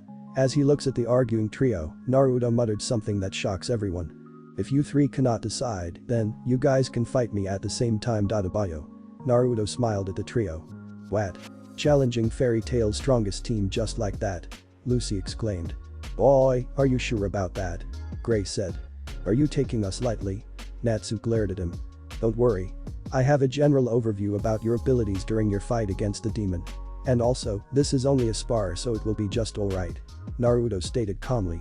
I see. 𝐸𝐴 glared. You seem to be a bit full of yourself. Very well. Natsu, Gray, let's do this together. Master, Lucky looked at Makarov with worried eyes. This is really more than overboard. Makarov looked at the blonde. He didn't see any hesitation and remains calm and collected, as if analyzing the opponents in front of him. Don't worry. I will interfere myself if this don't go well. And besides, you can see in Naruto's eyes that he is prepared for this. Makarov said to Lucky while not removing his gaze on the Hokage. Upon hearing this, the guild chatters became silent. Fighting three of the strongest wizards of Fairy Tail will not be an easy task. All of the members stare at the mysterious newcomer, wondering what kind of ability or magic does he have to be able to stare eye to eye into the three wizards who are now preparing to attack him. As the wind blows, leaves swirling from the ground, the members now stare blankly into the three wizards and the newcomer. Let's begin. Makarov shouted. Let's begin. Fairy Tail's guild master, Makarov said with anticipation. After hearing those words, Natsu's body is enveloped with flames while Gray removes his clothes. 𝐸𝐴 on the other hand draws a magic sword out of thin air. This mage trio is said to be the most powerful team in Fairy Tail. This is the team who has just defeated an entire guild of 𝐸𝐴ZENWALD and also defeated Lullaby, one of Xerath's demons. After that incident from 𝐸𝐸ZENWALD, this team is now even considered as one of the most powerful group of mage in Fiori. On the other side, there stood the familiar blue-eyed shinobi with blonde hair and whisker marks on his cheeks, Uzumaki Naruto. Staring at his three opponents calmly, this will be his first official fight after his training with the Rakuto-Sanin for 7 years in a dimensional rift. Even though time doesn't flow in a dimensional rift and his body technically doesn't age, his mind has matured a lot when it comes to serious situations. However, since he is in a foreign world, he believes that he needs to minimize the use of his abilities and powers. All that he needs to do is to prove himself in front of his new comrades so that they can assist him, if possible, on his goal to return to his own world. Surrounding them are the members of the most powerful guild in the country of Fiori, Fairy Tail. The fight that they thought to be a welcoming party for the newcomer is now filled with heavy atmosphere. Most of them cannot believe that Uzumaki Naruto is challenging the guild's most powerful team. Among the crowd, the most nervous among them is Lacrima. She doesn't want her new friend to fight and got beaten by these powerful mages. I'm all fired up. Natsu then prepares to attack, but 𝐸𝐴 stops him. Don't attack recklessly, Natsu, same for you, Gray. You know how powerful his base strength is when he attacked Lullaby. If you got caught with one of those punches, you will automatically be knocked out. 𝐸𝐴 explains to the other two mages. Looks like you are taking this one seriously. Gray smirked but not removing his gaze to the blonde in front of them. Alright. So all we need to do is to dodge his punches. Natsu said while glaring at Naruto. It is not that easy. His base speed also surpasses our own speed, so he can easily hit us if he wants to. The armored girl said while his eyes narrowed. That's why we will need a formation. Formation, Gray and Natsu exclaimed at the same time. Yes. First, Natsu, you will be the main close range attacker. You can take a hit from him since you are durable enough to withstand his attacker, so I think. Then Gray, you will be the long range attacker. Take advantage of every possible opening that Natsu and I can provide while we are fighting him. Then, what's your role, 𝐸𝐴? Gray questioned. I'll be a mixed close and long range attacker. I will attack along with Natsu in close range to protect Natsu and also provide a better chance of opening that you can take advantage of. And if in case that both of you and Natsu cannot find an opening, I will be the one who will create that opening. 𝐸𝐴 explained the plan. Let's do this. Natsu, along with 𝐸𝐴 and Gray, then prepares to launch the attack. The rest of the guild, including Naruto, heard the conversation between the trio. Naruto didn't react, as if he already knows what to do during the attack. However, the guild members start to sweat drop. This is one of the few times that I saw 𝐸𝐴 this serious, master. Murahin said to the old man. Is Naruto-san really that strong? I believe so. I have the same point of view as of 𝐸𝐴 ever since we met him in 𝐸𝐴ZENWALD. And probably those two brats beside I think so too. Master Makarov narrows his eyes into Naruto's direction. And this way, we will definitely see what kind of magic that young man has. Come on, even if you are a man, there is no way that you can fight those three. Elfman exclaimed. I think so too. Levi agreed to the bulky tall man. 𝐬𝐳𝐫 have already prepared a plan to finish this fight as soon as possible. No matter how I calculate it, there is no way anyone can win from those three if they have such plan. That's right. But Levi-chan, we cannot calculate the result of this fight yet if we don't know Naruto-san's true abilities. I have seen with my own eyes of what can he possibly do, so I think 𝐬𝐳𝐫 has a reason to be this cautious. Lucy said to the petite woman. That guy is that powerful that even 𝐬𝐳𝐫 needs to get serious to take him head on. Mikao tilts his head, as if not believing Lucy's statement. Lucy is right. The blue flying cat agreed. I am worried about Natsu. Naruto, Laki said while clasping both of her hands in front of her chest. Hey guys, I can hear you. Naruto thought after hearing everything the mutterings of these guild members. It is not like he didn't care, but he is just used on being underestimated. He just stood there and then prepares a combat stance that Rock Lee and Guy usually used, preparing for a taijutsu fight. Don't be so serious like that. This is just a spar to Bayo. After hearing those words, Natsu and 𝐬𝐫𝐫 dashed towards Naruto to initiate the battle. Fire, Dragon S Fist. Equip. The Knight. Naruto will definitely dodge Natsu's attack, either by jumping or twisting sideways. By then, I will immediately follow up an attack. It will be hard to dodge two simultaneous attacks with a combination of speed and power, unless you use any form of magic. In case he can also dodge my attack, Gray will follow up immediately and will surely hit him, even if he has such base speed. 𝐬𝐫𝐫 calculated Naruto's moves within her mind. It is true, Naruto dodges Natsu's Fire Dragon's Fist. However, he just steps sideways to dodge. In such, 𝐬𝐫𝐫 rapidly swings one of her swords, followed by another, from both of her hands, in an effort to either hit Naruto with one of them, or make him dodge so Gray can target him. However, in that very moment, Naruto already has 𝐫𝐸𝐴𝐻 on both of his hands, parrying the attacks from 𝐬𝐵𝐵's swords. In that instance, 𝐬𝐵𝐵's initial plan is negated, since Gray cannot follow an attack due to Naruto parrying her attacks, not dodging it. If Gray attacks, she will also get caught by it. Gray's eyebrow twitches after realizing that Naruto has been able to see through their plans. However, this battle is in 𝐬𝐵𝐵's favor. 𝐬𝐵𝐵 is a swordsman, and she is already used on fighting using multiple kinds of weapons. Due to this, she also knows every possible weakness of a weapon that her opponent might use against her. This Naruto in front of her is just using ordinary short knives to parry her magical swords.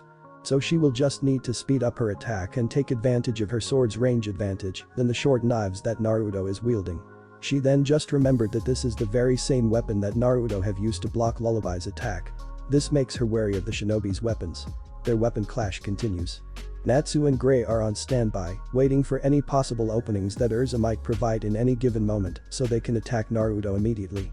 If they enter the weapon clash without thinking, they will be either got caught on these two warriors' fast attacks or hurt possibly 𝐬𝐵𝐵𝐵 if they attack recklessly. However, the two are amazed on how Naruto can stand face to face with 𝐬𝐵𝐵𝐵's sword mastery by just using his short knives. The guild is silenced to see a person that can match 𝐬𝐵𝐵𝐵's caliber in sword fighting.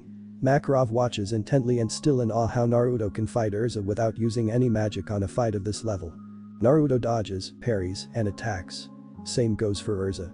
However, little does the armored girl know, Naruto's sword style is based on using Uzumaki clan's kenjutsu techniques, and he is using his father's signature weapons, the 𝐫𝐸𝐴𝐻. In this very moment, he realizes that his parents have left him something that can protect him and aid him in battle. But such emotions must not linger in the battlefield. He still hasn't used the kunai's true ability and also the powerful techniques of Uzumaki's sword style. He doesn't want to hurt his new comrades, so he believes that this is not the right time to use those as of the moment. The two magical swords and two kunais clashes at the same time. Naruto smirks into 𝐬𝐵𝐵𝐵 and 𝐬𝐵𝐵𝐵 also smiles in front of Naruto. 𝐬𝐵𝐵𝐵 is actually enjoying this weapon clash. To have someone on the guild that she can train to or spar to is not a bad thing to hone her own skills. However, much to her annoyance, she still cannot sense Naruto's magic. Or rather, he still is not using any magic and they were fighting the whole time with only his base abilities. Are you taking us lightly? 𝐬𝐵𝐵𝐵 said with a frown while dodging a slash aimed on her neck. Not really. Why did you say so, 𝐬𝐵𝐵𝐵-chan? Naruto asks while twisting his body sideways after a vertical overhead slice from the female swordsman. Twitching her eyebrows at the new suffix included in her name, she roared at her opponent, "Why are you not using any magic in our fight?" Everyone who hears that was stunned, except Makarov who have already noticed that. Fighting the strongest team in Fairy Tail without using any magic is insane. But here is a guy who can handle them without breaking much sweat. Just how powerful is he? With a clash, 𝐬𝐵𝐵𝐵 jumps away to give distance so Natsu and Gray can attack while she prepares to attack for an opening. Don't joke around us. Fire Dragon's wing attack. Naruto dodges the attack by leaping out of harm's way, however, Gray takes advantage of the currently airborne shinobi's position and attacks him in midair. Try to dodge this. Ice Make. Lance. Gray creates multiple spear-shaped ice with her ice magic and launches it towards the newcomer. Since shinobis are used on balancing themselves and fighting while airborne, Naruto simply used the 𝐫𝐞𝐻𝐿 from both of his hands to parry over the multiple ice lances that aims to impale him. Taking advantage of the situation while the blonde shinobi is occupied in parrying Gray's attacks, 𝐫𝐻𝐿 uses one of her armor's abilities. Dance My Blades. Circle Sword. As a number of swords dashes towards Naruto, who is still in midair. Naruto withdraws his 𝐫𝐻𝐿 and draws out 4 shurikens, 2 in each hand. Then he throws it sharply towards the incoming swords. What can those 4 little blades can do in front of that many magical swords? Natsu chuckled at Naruto's move. There were 24 swords, Naruto muttered. In that case, he forms hand seals so fast that everyone watching the fight including Natsu, 𝐸𝐻𝐿 and Gray are amazed. Shuriken Kage Bunshin. In that instant, the 4 shurikens became around 100 and exactly 24 among the shurikens accurately clashes with the 24 attacking swords, while the remaining shurikens are directed towards 𝐸𝐻𝐿.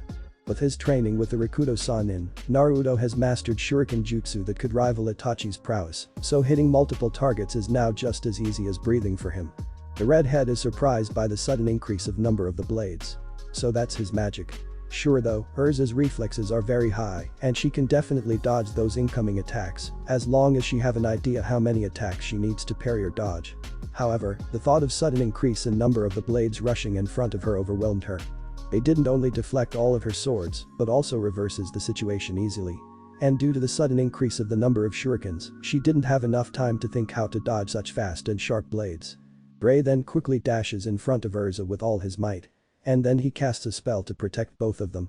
Ice Make. Shield. The shield deflects the shurikens, however, some shurikens were able to pierce the shield, shattering some of its part and inflicting several slices in Gray's skin and pants. In that instance, Natsu stood in front of Gray and uses one of his most powerful attacks. Fire Dragon's Roar. The massive fire attack is directed towards Naruto, who is still in midair, albeit now descending to the ground. Naruto covers his head with his arms before the fire attack hits him. But it seems futile as his body is quickly engulfed with thick flames due to the attack. I did it. Natsu roars. Gray and 𝐸𝐻𝐿 looks into Naruto's burning figure with worry painted in their face. Some of the guild members cheered and others also looked worried about the fate of the newcomer. However, a voice from the familiar blonde guy surprised them. It is not over yet. Why are you guys acting like that to 𝐫𝐞? Naruto is standing right behind the burning figure. The burning figure puffs and it became a tree log. Everyone's eyes went saucer wide. That fire attack, along with his other recent fire attacks, they really have the same feel as that of Igneel's flame. Could it be that Natsu really is the son of Igneel? Naruto just thought. How is that possible? I know I hit you pretty hard. Natsu roared at the blonde comically. Naruto simply smiles. I have substituted myself with a log right before your attack hits. I have created an illusion using my chakra, so the log appeared to have the same image as of me. Naruto explained casually. It is called Kawarimi no Jutsu. This jutsu is created to evade deadly attacks like what you just did. Everyone is amazed by the magic that they have just seen. That's a great move. I doubt anyone in this kingdom knew how to use such magic. Master Makarov thought. However, a sudden realization crosses over his mind. Naruto. The old man caught the attention of the blonde. That's an unusual name for a magic, the Kawarimi no Jutsu, as if it came from a different language. And I also didn't sense any magical energy from that technique. That includes the other attack that you have used that multiplies your blades, the one you call Shuriken Kage Bunshin. Can you fill me up with that? Makarov questions the blonde with curious eyes. Everyone, including his 3 sparring partners, focuses their attention to the Hokage. Here comes something, Naruto thought. The truth is I cannot use magic. Like what I have said, I am a sage. Before I became a sage, I am a shinobi, or a ninja. Ninjas don't have magic affinity. However, we rely on a different source of power, called chakra. Chakra is the power that I used for my techniques, including those 2 moves. And I believe that mages can't use chakra, just like on how a shinobi can't use magic. That's all of the information that I can provide for now. Naruto explained while smiling. Will you guys still let me join the guild even if I cannot use magic and I am not a wizard? Naruto asked worriedly. Of course. Makarov smiled. You said that want to join us, and as long as you will also accept us as your new family, we don't have any offense against it, Naruto. What about you brats? The rest of the guild smiled and cheered at the blonde. "We can talk about that later. For now, you will need to finish your fight first," Makarov suggested. "This is the first time that I am fighting a real ninja. I'm all pumped up." Natsu's fist shivers from excitement. "I didn't expect a ninja to be this powerful, but we will show you what wizards can do, Naruto." Gray clenches his fist together. "Let's go, Uzumaki Naruto," 𝐼𝐻 shouted while smiling at the blonde. "Thank you, Makarov Jiji. Thank you, Fairy Tail." Naruto bowed slightly to show his gratitude. At this very moment, the place filled with warm smile of acceptance is instantly replaced by a cold atmosphere.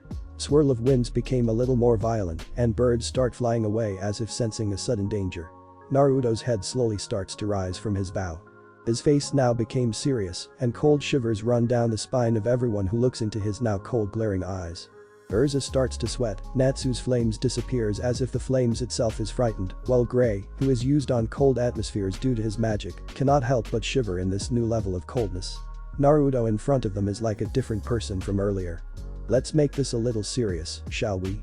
Naruto smiled with a glare towards the mage trio. "Shunshin." Before the mages could react, Naruto suddenly disappears from where he is currently standing. He suddenly reappeared right in front of the trio, with his right hand pulled back forming a fist with his strength now enhanced with chakra 𝐫𝐞𝐻, aiming to punch someone. "So fast," Natsu thought. "Jump away to dodge," 𝐻𝐻 shouted towards the two. The three jumped away in an attempt to dodge away from Naruto's incoming attack.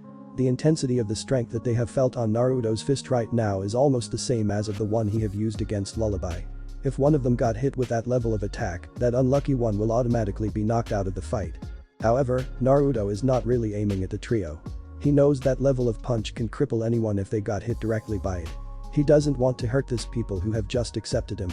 They don't deserve it. He is actually aiming at the ground and also aiming that the trio will dodge away from him, which he got right. He redirected the punch to the ground after the trio jumped away, creating a quick earthquake and also some thick dust and flying rubbles. "He is actually not aiming at us. We played right through the palm of his hand," Gray shouted, all three of them still are in midair. Then suddenly, a hand beneath the dust and rubbles suddenly grab his right leg. Then, the hand forcefully uses an overhead smash, sending Gray towards the ground, backflopping the ice wizard and causes immense pain. Naruto didn't enhance his strength in that move. He just used his base strength which is still above regular human strength due to his training with the Rakuto. "Wah!" Gray cried in pain. And within a split of a second, Naruto leans forward, his right leg kneeling to the ground and aims a punch Gray's face head on. Gray, still lying on the ground from the recent attack, saw this, but his body still can't move due to pain. So he cannot react in time to the sudden fast movement by the blonde who is now about to hit his face with a punch. Gray already knew that he cannot dodge this punch. He just grits his teeth and prepares to take the punch that he knows that would immediately knock him out. He closes his eyes in anticipation as the punch draws near and prepare for another impact of pain. But it didn't came. He just felt a sudden blow of the wind in his face, making his black hair sway. He wonders what happened, so he slowly opens his eyes. He saw a fist in front of his face, just a few centimeters away from the expected impact. He rolled his eyes towards the right. He saw Naruto, still in the same kneeling position, staring at him coldly. Naruto himself stopped the punch. "Concede, Gray, I don't want to hurt you further," Naruto said coldly. Gray blinks, then closed his eyes. He just realized that he don't stand any chance against this guy. Slowly opening his eyes, Gray grinned. "Yes. This is my lost." In that instance, Naruto's cold glare became a warm smile. He slowly gets up from the kneeling position, offers a hand to the ice wizard so he can get up, then turns around towards the remaining two opponents and said while his back facing Gray. "You're my first target because you are the long-range attacker. In the war, the ranged units were the ones who can bring massive damage to close combat fighters. I don't want you to get the wrong idea. You are strong, Gray." Gray smiled, still feeling pain from his back. "I don't want any explanation. You have beaten me fair and square, Naruto." Naruto just nods, then starts walking towards the remaining two mages. "Who's next then?" Naruto's gaze became a cold glare again. Natsu and 𝐻𝐻 cannot help but prepare for many unexpected attacks. The person approaching them is not reacting on instincts. He has a plan on every move and not wasting any movement. If they react recklessly like earlier, one of them again will fall like Gray. The guild is in awe in the display of Naruto's abilities, along with his character after defeating Gray.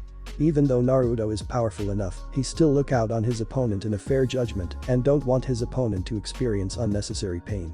Everyone in the guild smiled in respect at the newcomer, while Lucky is smiling, since she have already known that Naruto is this kind of guy from the time that he have protected her.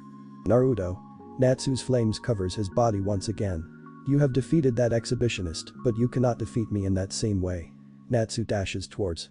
He thought that if he let Naruto takes the initiative again, he and 𝐲𝐻 will be left in pinch once again.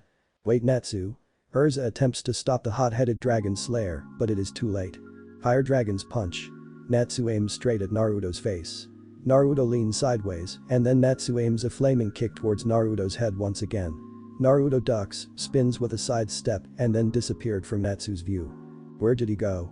Natsu stops his movements. He then suddenly felt two fingers violently thrusted in his butthole through his pants. Before realizing how painful it is, he quickly turns his head around his back and saw Naruto sitting in a squat position, his hands clasped together, with two index fingers pointing upwards. Ino has super legendary forbidden taijutsu technique. 1,000 years of pain. The blonde grinning mischievously to the pink head. At that very instance, Natsu cried in pain while throwing himself on the guild members who were watching the fight. Laughters echoed everywhere, including Happy, while Natsu is rolling on the ground back and forth, holding his butthole due to pain. Damn it. Natsu cried, still cannot get up on his feet. Why did you do that? That is an attack. It is effective, right? If you repeat the same attack over and over against the same opponent, even anyone in the guild can do that technique against you, 𝐫𝐞. Naruto grinned towards the pink head. That's an attack of a true man. Elfman roared. Natsu is defeated. Happy exclaimed while waving a small flag with 𝐷 imprinted on it. Naruto then shifts his gaze to 𝐸𝐻𝐻. Now, this has become a one-on-one battle all of a sudden. After realizing this, the guild starts to get quiet as their laughter starts to disappear. The air became intense. Naruto is smiling at 𝐸𝐻𝐻, while 𝐸𝐻𝐻 is glaring at Naruto. Don't think you can defeat me with the same way you defeated Gray and specially Natsu. 𝐸𝐻𝐻 shouted. Of course, you are a girl, 𝐸𝐻𝐻-chan. I will not do the attack that I have done to Natsu into you. Naruto pouted. 𝐸𝐻𝐻's eye twitches several times. The guild felt that Titania is pissed. Let's settle this like how warriors used to. Naruto. I am thinking the same way. You have my respect after all, Titania. Aside from everyone who is watching the fight on the ground, there were additional 2 members of the guild who have just arrived during the fight watches as how the match unfolds. Both of them are standing in the balcony of the backyard of their guild house, away from each other. That guy is very strong, a hooded man, covered with various clothes to cover his identity, escorting a ragged cape with 6 staffs attached in his back spoke. The name of this mysterious figure is Mystigan, one of Fairy Tail's strongest S-class wizard. We have just arrived to report after finishing an S-class job to Makarov while intending to make other members of the guild sleep by casting a sleep spell, so no one among them will try to look out for his true identity. However, Mystigan didn't see any members of the guild in the hall, as everyone were watching a fight in the backyard of the guild. He just intended to leave to take advantage of the situation. However, he saw Natsu, Gray and 𝐸𝐻𝐻 fighting a single man caught his interest. Watching how the man defeated the fire mage and ice wizard, he has come to realize that this guy is not your ordinary person. It sure is rare for you to stay in the guild this long, set aside your occasional talking like that. Another spiky-haired blonde with lightning mark on his face and a headset while wearing a thick long jacket, taunted Mystigan. This guy is Laxus Dreyer, Makarov's grandson, and also one of the strongest guild member with the same S-class rank. But I have to admit, that punk is someone. He said while few lightning threads flicker from some part of his body while grinning as if seeing a new prey to destroy. Seeing another powerful person to join his guild will definitely provide him some entertainment. The guild didn't notice the presence of the 2 other powerful wizards who are watching the fight from the shadows. They are so caught up in the fight in front of them. The exception is only for Makarov and Naruto. Naruto, while not moving his face while facing 𝐸𝐻𝐻, rolls his eyes slightly to caught a glimpse of 2 mysterious figures in the guild balcony. He then redirects his gaze towards Master Makarov, and the old man just nodded. Realizing that the 2 figures are also members of the guild and not something to worry about, he returned his attention to the armored girl in front of him. Naruto gives a grin to the armored girl. This caught the girl off the guard and yells. What's funny? 𝐻𝐻𝐻 narrowed her eyes. This guild really has powerful members. I can feel it. This will be great. 𝐫𝐻𝐻. Naruto said while touching the tip of his nose with his right thumb. 𝐻𝐻𝐻 smiles at the compliment. Makarov just grins while closing his eyes at the same time, while the 2 S-class mages on the balcony were a little surprised, wondering how the blonde noticed them, even if they were concealing their presence. Of course. We are the strongest guild after all. Natsu roared while still holding his butt, thinking that they were the ones being praised by Naruto. The rest of the guild smiled at the compliment from the blonde as well, still not noticing the presence of the 2S class wizards just above them. I'll return the compliment with proof. Prepare yourself, Naruto. As 𝐲𝐻𝐵's body starts to glow, changing her armor into leopard-like design. Equip. Soaring armor. 𝐲𝐻𝐵 stands with pride wearing her new armor. I see. That is 𝐲𝐻𝐵's resolution. Happy, exclaimed who were beside Lucy and Natsu. What do you mean happy? Lucy got interested. Soaring armor increases 𝐲𝐻𝐵's speed in immeasurable levels. Since Naruto is so fast, 𝐲𝐻𝐵 will need to level the battlefield. Why does she didn't use it while me and Gray were still in the fight? Natsu pouted. Baka. Imagine, if 𝐲𝐻𝐵 sped up to catch up with Naruto's speed, how do you think we can possibly hit Naruto? To tell you the truth, I think we are holding 𝐲𝐻𝐵 back while both of us are fighting together with her against Naruto. Gray retorted. Now, 𝐲𝐻𝐵 can go all out since she will not need to think about protecting us while fighting. The members of the guild hearing Gray's comment nods. This will be the first time they will be seeing 𝐲𝐻𝐵 fight without holding back. Naruto this time unsheaths his own sword, the sword of Kusanagi, the very sword that serves as a memento from his brother. At that very moment, 𝐲𝐻𝐵 disappears from his line of sight. Naruto felt the presence suddenly beside him and dodges the incoming attack by ducking. Her speed goes up. Time to shift gears as well. At that very moment, Naruto disappeared in 𝐲𝐻𝐵's line of sight as well. He also appears where 𝐲𝐻𝐵 least expects him and attacks using the Kusanagi sword. 𝐲𝐻𝐵 parries with her weapon, dashes backward, while Naruto is dashing forward to attack her. 𝐲𝐻𝐵 braces her feet and also dashes towards Naruto, and their weapons once again met each other with a powerful clashing sound. They leap, dodge, attack, parry, dash, and defend as they attack each other with blinding speed. As soon as the sword fight heats up, most guild members can only hear the clashing metal sounds, but they can no longer track or even see their movement. Each time the two met with a clash, the leaves around them were sliced in half or creates a small crater where they set their foot. Some guild members are surprised while some are annoyed due to the speed of the weapon clash, since they can no longer see their movements with their naked eyes. I could barely track them. Gray mentioned as his eyeballs keeps on shifting in random direction in an attempt to follow the two. What a high-level sword battle. Kana shrugged as she just stares into nothingness, as if giving up on following the battle with her eyes. However, things start to change after few minutes. 𝐲𝐻𝐵 is becoming more visible now, while Naruto continues to his recent usual speed, making 𝐲𝐻𝐵 block or deflect his attack more than attacking him back. In that instance, Naruto sped up even more as if to corner 𝐲𝐻𝐵. The armored girl can do nothing but parry or dodge as her stamina starts to wind down. Naruto takes advantage of it as he gives a kick to her sideways without enhancing his strength with chakra. 𝐻𝐻𝐵 blocks it using both of her arms but still send her flying back to the ground. 𝐻𝐻𝐵 is now panting as sweat starts to become visible on her face.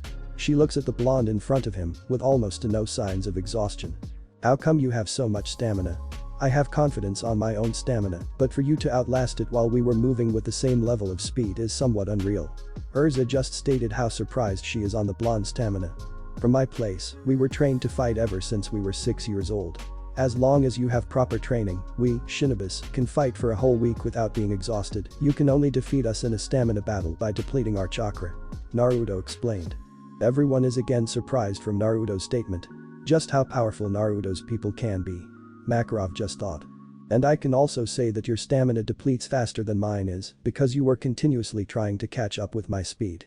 This will require your armor to absorb more magic in your body, thus exhausting you a lot faster, 𝐲𝐻𝐵-chan. While me, on the other hand, just uses my very own stamina to take advantage of our fight. Naruto added. 𝐻𝐵's eyes went wide. She actually planned to exhaust Naruto in a battle of speed. But he reverses the situation once again in his favor and immediately deducted the weakness of her soaring armor. She played again in the palm of his hands. She clenched her fist and grit her teeth for thinking that her plans backfired her again in front of the same opponent. Naruto notices 𝐻𝐵's frustration and thinks that he must say something. 𝐻𝐵-chan, don't look so down. This caught 𝐻𝐵's attention. The place that I came from is always plagued with tension, constant battles and wars. I have been fighting for almost my entire life even before I arrived here. So I think it is natural for me to have better deception and strategy in a battle due to my experiences in the battlefield. To tell you the truth, I actually envy you guys, you have not experienced the pain of war. Naruto smiles with his voice trailing off. He doesn't want to talk about his past, but he needs to in this very moment only. The guild's atmosphere became somewhat melancholic after hearing something about the newcomer's past. Yes, they have been through some battles, but not in a war. Seeing your close friends die right beside you and cannot do anything about it, since you might also die any moment, is really painful. You need to get stronger and stronger for you to protect those who are important for you, even wishing to die before them just for the sake of the future. Naruto clenches his fist. This is why he doesn't want to talk about his past. But deep within him, he can remember those painful times. As much as he doesn't like to remember, it will always come back into his memory at full force once a single strand of his past surfaces in a situation. 𝐸𝐻𝐻 visibly relaxed hearing a part of the boy's past. She too has a past that she wants to forget. But hearing Naruto's past makes him realize that he is also like her, needing someone who can understand her feelings. That's the very reason why she joined Fairy Tail, so that she can have people who can accept her and live like a family. Naruto, you really are strong. This is not about your physical abilities or power.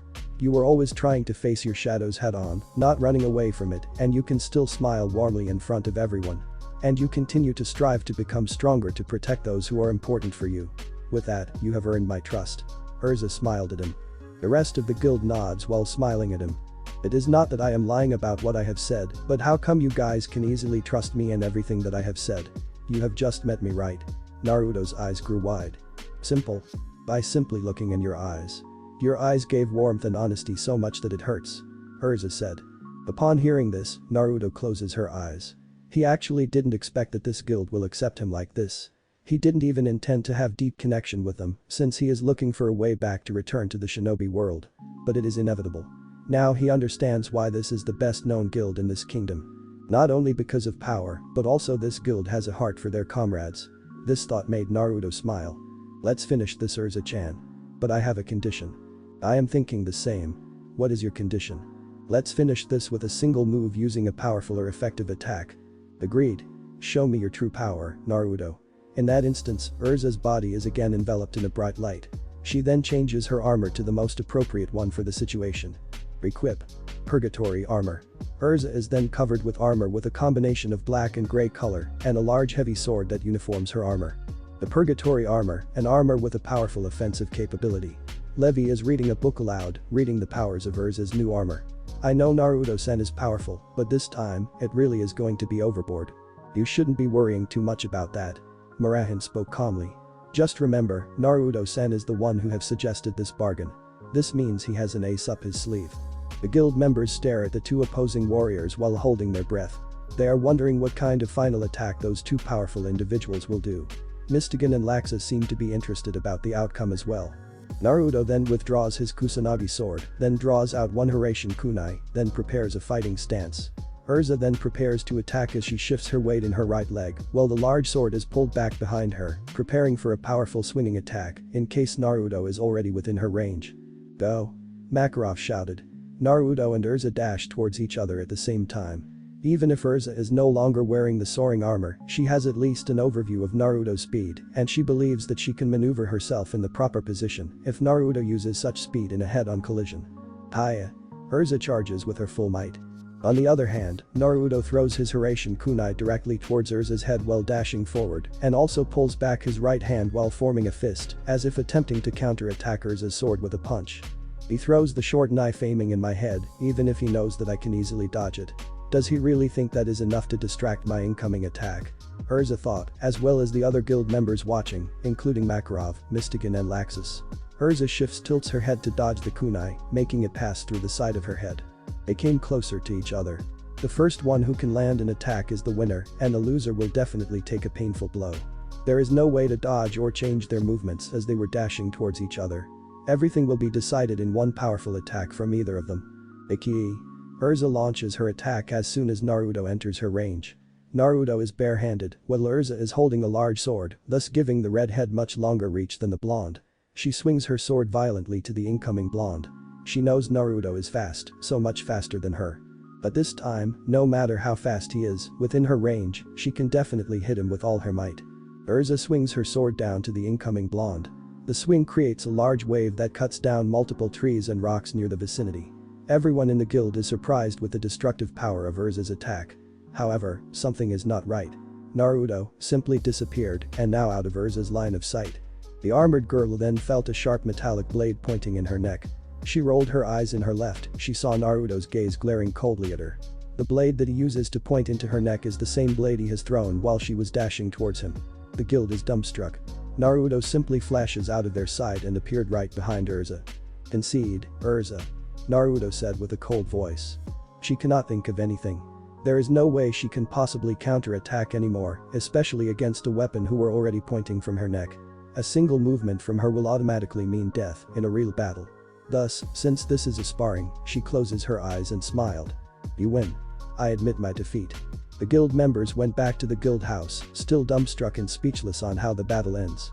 They are wondering how can someone possibly disappear and reappear out of nowhere. Mystigan and Laxus, who are still unnoticed, stood still from where they were currently standing, thinking how possible for a man to move in that instantaneous speed. Upon returning to the guild, Naruto is bombarded with questions regarding how he can move that fast. As much as Naruto wants to forget what have happened during the fight, he starts to get overwhelmed by the members of the guild. Until a mighty voice of an armored woman echoed throughout the guild. Silence. Give Naruto a little space. 𝐸ZA ordered the guild members and they get away from Naruto instantly. 𝐸ZA then walked towards Naruto and drags him to sit in one of the chairs with tables near the guild bar where Makarov and Murahin were staying. They were followed by Natsu, Gray, Lucy, Happy and Locky and sit in the same table, while Elfman, Kana, Levi, Jet and Roy sit on the next table, with Loke and Macau, along with Wakaba sit in the other table, so they can also eavesdrop in the conversation. Not used in this kind of attention, Naruto just stared at his lap as if bowing down. Murahin went into their tables and gives them an orange juice for refreshment. Naruto smiles for gratitude, while Murahin smiled widely in return, but did not return to her station and stands in the side of their table. Well, Naruto, you know that I have admitted my defeat, right? 𝐸ZA starts talking. But I am not satisfied until I have heard your explanation. How were you able to instantly disappear and reappeared behind me during our final attack? No matter how fast you are, if you have specific momentum towards your movement, you should not be able to maneuver your body easily. Naruto expected that question. This also caught the attention of people surrounding him as they were interested how it is possible. Naruto sighs. He cannot just get away with this without explanation. He pulls out his 𝐸ZA kunai again and places it on the table. This is not an ordinary weapon. Naruto stated. This is what I call the 𝐸ZA kunai. I have imbued my chakra in this kunai so that I can flash directly from my recent location to where this weapon currently is, as long as it is within the 𝐸ZA's range. This technique is a memento from my father. Naruto smiled while stating the last part of his statement. Amazing. Ninjas really have cool moves. Can you teach me?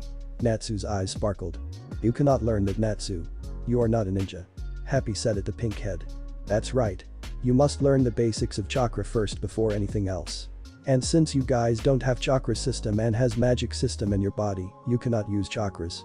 Naruto said. And besides, only me and my father has a bloodline that can master that technique. 𝐸ZA nodded from the information. Your tricks and techniques are really amazing, Naruto. I am glad to welcome you to the guild. Welcome to Fairy Tail. 𝐸ZA stretches her hand for a handshake. 𝐸ZA, Naruto-san still don't have a guild stamp and an official statement or announcement from Master. So he is still not an official member. Murahin spoke. But Master already agrees during the fight, right? 𝐸ZA shifted her glance in the old man. The statements and stamps are for formalities only. I have already accepted you to join the guild, Naruto. However, we would need to talk first about something before you receive your guild stamp. Makarov stated while his attention is on the newcomer. Naruto just nods. Alright brats. Stay here for a while. Naruto, let's go upstairs in my office. Naruto stood up and gives a smile to those who are near him. Then proceeds to follow the master who is now walking towards the second floor. However, Locky chases Naruto and calls his attention. Naruto. Naruto turns around, then give a wondering look towards Locky. I would just want to ask if we can talk later. Will it be okay? Locky said while staring at his eyes. Sure. I'll just approach you then if there won't be any other things to do. You're my first friend here after all. See you, Locky-chan. Naruto waves at the girl with his fox grin and then starts walking towards the old man. Loke spoke behind Locky. Someone is already interested on the newcomer. While pushing his eyeglasses. What's wrong with that? I am his first friend. Don't misinterpret that. Locky pouted while a little blush forms on her cheeks. Don't be like that to Locky. 𝐸ZA interrupted Loke's teasing. She is just interested to Naruto. 𝐸ZA-san, Locky smiled. What's wrong with showing your interest? I also am interested to Naruto. 𝐸ZA said with a straight face. Everyone hearing it face palmed. Hey. What's with that reaction? 𝐸ZA's veins starts to bulge. Titania really is the queen of misinterpretation, Murahin just thought. Suddenly, a powerful presence enveloped the guild's atmosphere. Everyone became dizzy and almost everyone starts to fall down, falling to sleep one by one. This caught Makarov and Naruto's attention. Murahin gets dizzy and falls down to the floor. "This is," Gray muttered. "I felt sleepy." Locky also falls down to the floor. 𝐸𝐵 grits her teeth as if fighting the powerful sleep spell enveloping everyone. But to no avail, she have also fallen to sleep along with Natsu, Gray, Lucy and the others. In the middle of the walkway where sleeping bodies were laying, 𝐵𝐵 walks towards Master and Naruto. As mysterious as always, he casts a sleep spell into his own guildmates to protect his identity. Makarov quickly dispelled the sleep magic on him only, while Naruto dispels it using his chakra. He narrows his eyes towards the mysterious figure. "So this young man also caught your attention?" 𝐵𝐵 nods. Naruto remembers Kakashi upon seeing the guy who has his face also covered. He then realized that he casts the sleeping spell to protect his identity and decides to relax. "Naruto, he will also be joining us in my office. Will it be okay for you?" Makarov looks at the blonde before stepping upstairs. Naruto nods, seeing that Makarov and this mysterious person already have an idea about his true reason why he decides to join Fairy Tail. So he don't need to hide it in front of these two. So Naruto just nods for confirmation. "𝐵𝐵, undo the sleeping magic to the children upon entering my office," Makarov commanded to the hooded person. After the three enters the office, the guild members shot wide awake, except Natsu. Scene change. "This feels like 𝐵𝐵 is here," muttered by Wakaba. "That bastard," Mikao shakes his head. "He always uses such super powerful magic," Levi whispered while rubbing her eyes. "Lies. Gan." Lucy spoke half awake. "He is one of the strongest man in Fairy Tail," Elfman explained to Lucy. "He always makes everyone fell asleep because he don't want others to know his identity." Gray also mentioned. "He always put everyone to sleep each time he reports about his previous job to Master, while also getting a new job, then leaves like that." "What's with that? That's way too suspicious," Lucy responded. "But why did he come butting into Master along with Naruto? Does he also want to meet Naruto properly?" Kana said before drinking another barrel of alcohol. 𝐵𝐵 actually didn't like to stay long in the guild. To see him acknowledging someone like that, this means Naruto really is someone, or there might be another important reason that involves Naruto. Murahin joins the conversation. "That's the best possible conclusion," Gray said. "Only Master knows 𝐵𝐵's true identity. Now, Naruto have the opportunity to meet him even though he have just joined the guild." "No, I know what he looks like too." This statement came from a voice on the other side of the second floor. The voice is from Laxus Dreyer, staring down arrogantly on his guildmates. "Laxus, you were here," Wakaba mentioned as he and Elfman walks towards the arrogant blonde, looking up at him since they were on the first floor. "It is rare to see you here." "Another one of the strongest," Gray informed Lucy while showing his disinterest. "𝐵𝐵's shy. So keep your noses out of it," Laxus said while grinning mischievously. "Laxus, let's fight." Natsu just wakes up from 𝐵𝐵's sleep spell, immediately challenges the newly arrived member. "You were just beaten by 𝐸𝐵 and Naruto a few moments ago," Gray shouted at the pink head. "That's right. If you can't even beat 𝐸𝐵 and the new guy, there's no way you could beat me," Laxus taunted. "What are you implying?" 𝐸𝐵 snapped out of the S-class wizard statement. She is now pissed with the cockiness of the man with headphones. "Whoa, calm down 𝐸𝐵, Gray is now getting tired of the scene. "I am the strongest," Laxus exclaimed boastfully with his arms stretched wide open. The rest of the guild is now also annoyed with the cockiness of the man. "Don't talk like you are the best if you haven't faced who really is the strongest yet," Natsu roared. "Who is the strongest? You don't make me laugh. Once Naruto joins the guild officially and 𝐫𝐞𝐪𝐮 returns, you will definitely know your place in the guild." Laxus. 𝐸𝐵 pointed her index finger into the arrogant mage. "Boo, you may be right about the geezer, but with that whiskered punk that defeated you earlier, I doubt he can last fighting me within 10 seconds. Laxus smiled cockily. "I will not be giving up my seat as the strongest wizard in Fairy Tail for anyone. Not 𝐸𝐵, 𝐵𝐵 and that newcomer punk. I am the strongest." Laxus glared at every member of the guild while looking down on them. Scene change. "They really are a noisy bunch," Naruto said after entering Makarov's office while smiling and rubbing the back of his head with his right hand. 𝐵𝐵 just nods, again. Makarov just simple smiles. "Uzumaki Naruto, let's get this started," Makarov stated seriously. Naruto nods, then slams the palm of his hand to the floor, much to the surprise of Makarov and 𝐵𝐵. A special seal appears where Naruto's palm has been touching, and the seal expands throughout the room. "I have set a sound barrier seal, so no one from the outside of this room can hear what we will be talking about," Naruto said while standing up.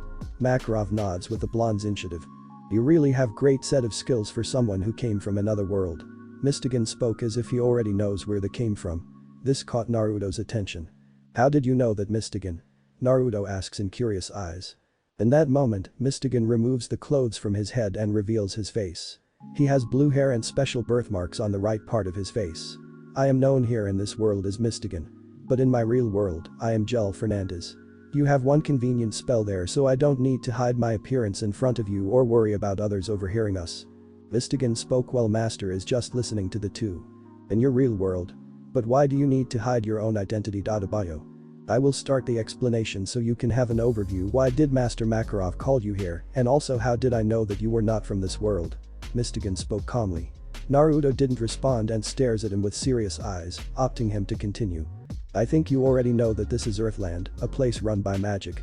However, there is a parallel world that exists beyond Earthland's dimension itself, known as Idolas. That's the place where I came from. So we both came from other worlds. How did you get here? Naruto asked the critical question in an attempt to discover a way to travel into worlds and use the same means if possible to return to the shinobi world. I have been sucked out of my own dimension, landing myself here with unknown methods. So technically, this time, you don't also know a way on how to return into your own world. Actually, my world, Idolas, is the one sucking out something out of Earthland for some unknown reason. They were using different space-time warping magic to suck out things here and will definitely kill any living ones who will be sucked into it automatically. Mystigan informed. That is what I call 𝐸𝐸. And since I came from that world, I want to prevent 𝐸𝐸 from sucking things from this world. So I made it my personal mission to protect this world from 𝐸𝐸 as much as possible. I see. Naruto thought. He thought he have already found a possible way to return to the shinobi world, the 𝐸𝐸, but is definitely risky.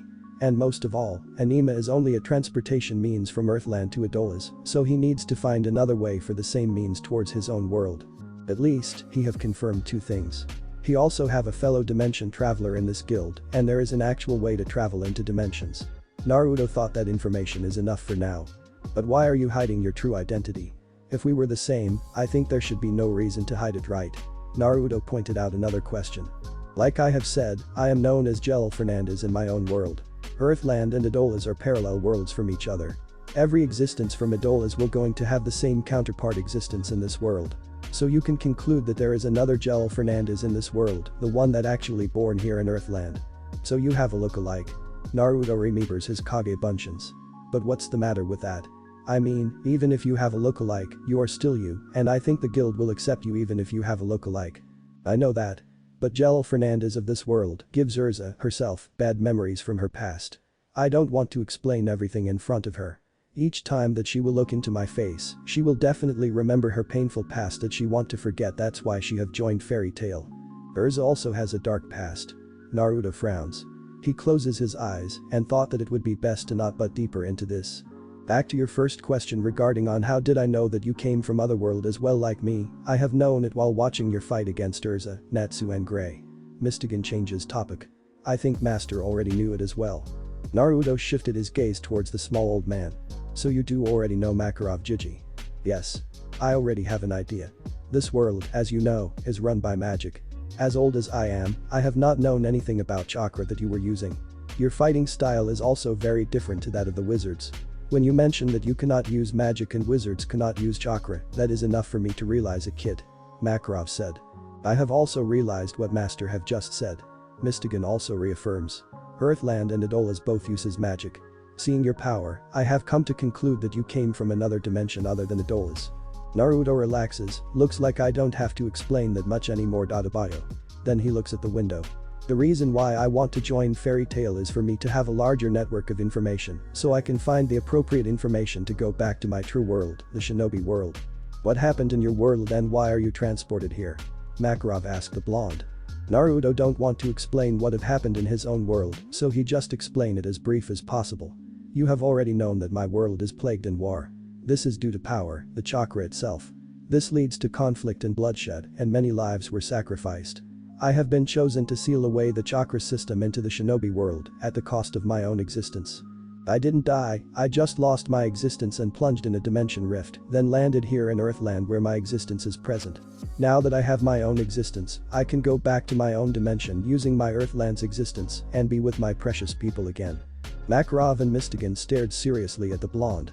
To have such sense of responsibility at a very young age, they got a newfound respect to the sage. Naruto, just who are you in your world? Makarov just muttered. I am the Rakuten Hokage of my village. The Hokage is the one who leads and represents the village. Naruto smiled proudly. That is why I will do everything for the sake of my village and my world. Now, the two who are listening to him are dumbstruck. The young man in front of them is such a high official from the world that he just came from. Sure, though Makarov is a guild master, but he is leading his children in a mage guild. But this kid is the leader of an entire village itself. You really are someone. Makarov just said in awe. As the leader of your village, will it be really okay with you to be a member of Fairy Tail and have me as your guild master? I am on a different world. I don't have any titles here. Being a Hokage is my dream ever since I am young. Aside from that, I don't care about other trivial things. Bio. Naruto offers a big smile. Okay. I have seen your resolve. I will help you then. Mystigan starts covering his face again with clothes. If I happen to encounter any information regarding on a possibility to travel back into your own world, I will inform you every once in a while. I hope you have a good time while being a member of Fairy Tail for the time being. Thank you, Mystigan. Your secret is safe with me. Naruto smiles. I'll be also looking for information by myself as well. Mystigan nods, then disappears from the office. After a few seconds, Makarov asks another question into the blonde. Just how powerful are you, Naruto? I can feel an overwhelming power within you. And during your fight with 3 of my most powerful mages, I can sense that you were holding back a lot. Makarov stated his wonder. This is an inevitable question.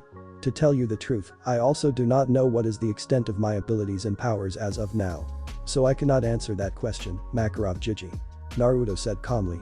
Makarov narrowed his eyes. So you haven't faced an opponent yet that forces you to use your full power? Naruto just nods. In my world, I have faced a self-proclaimed god and also faced a very person who wants to destroy my world itself, and I beat them. I think that should be enough overview of my full power for now, Master Makarov. Naruto shrugged as if informing the old man that he don't want to talk about it anymore. Makarov just closed his eyes while digesting the recent information from the blonde. He have already known that Naruto is a powerful individual. But saying he defeated such powerful adversaries, while now also mentioning that he have still not used the full extent of his power, shivers run down to Makarov's spine.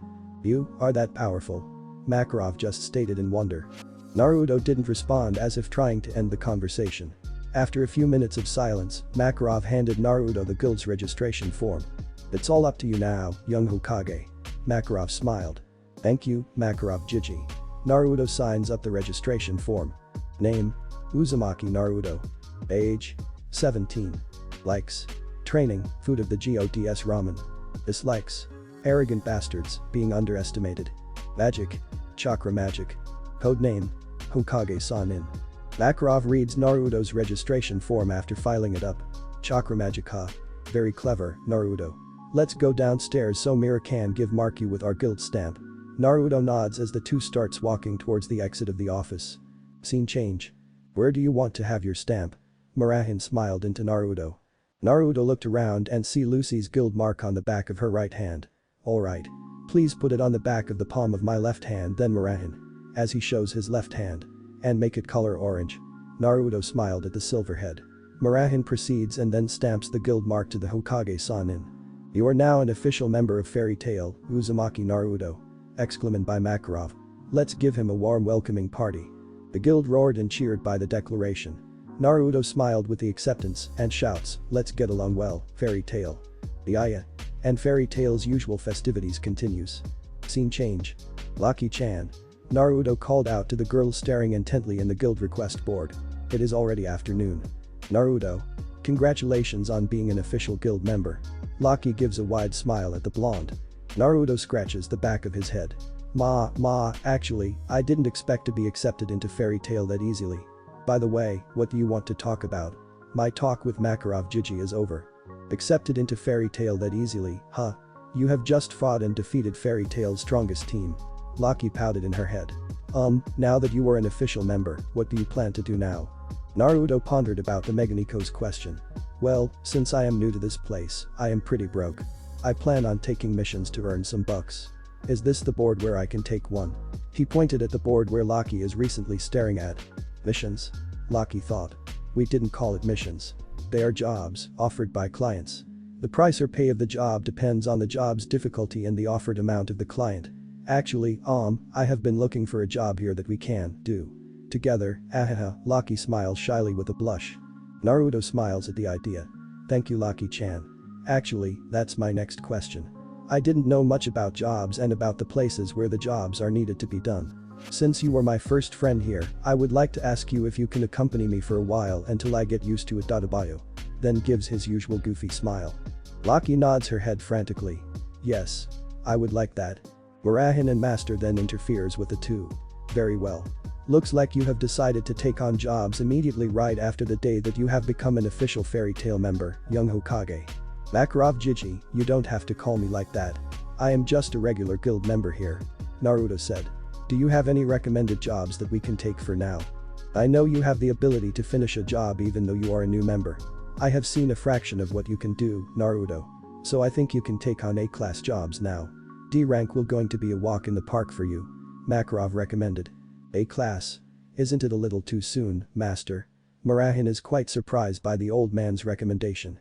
Not really. You know it too, right? This guy just defeated Fairy Tail's strongest team with him holding back. He can become one of our guild's S-class wizards in no time. Makarov said.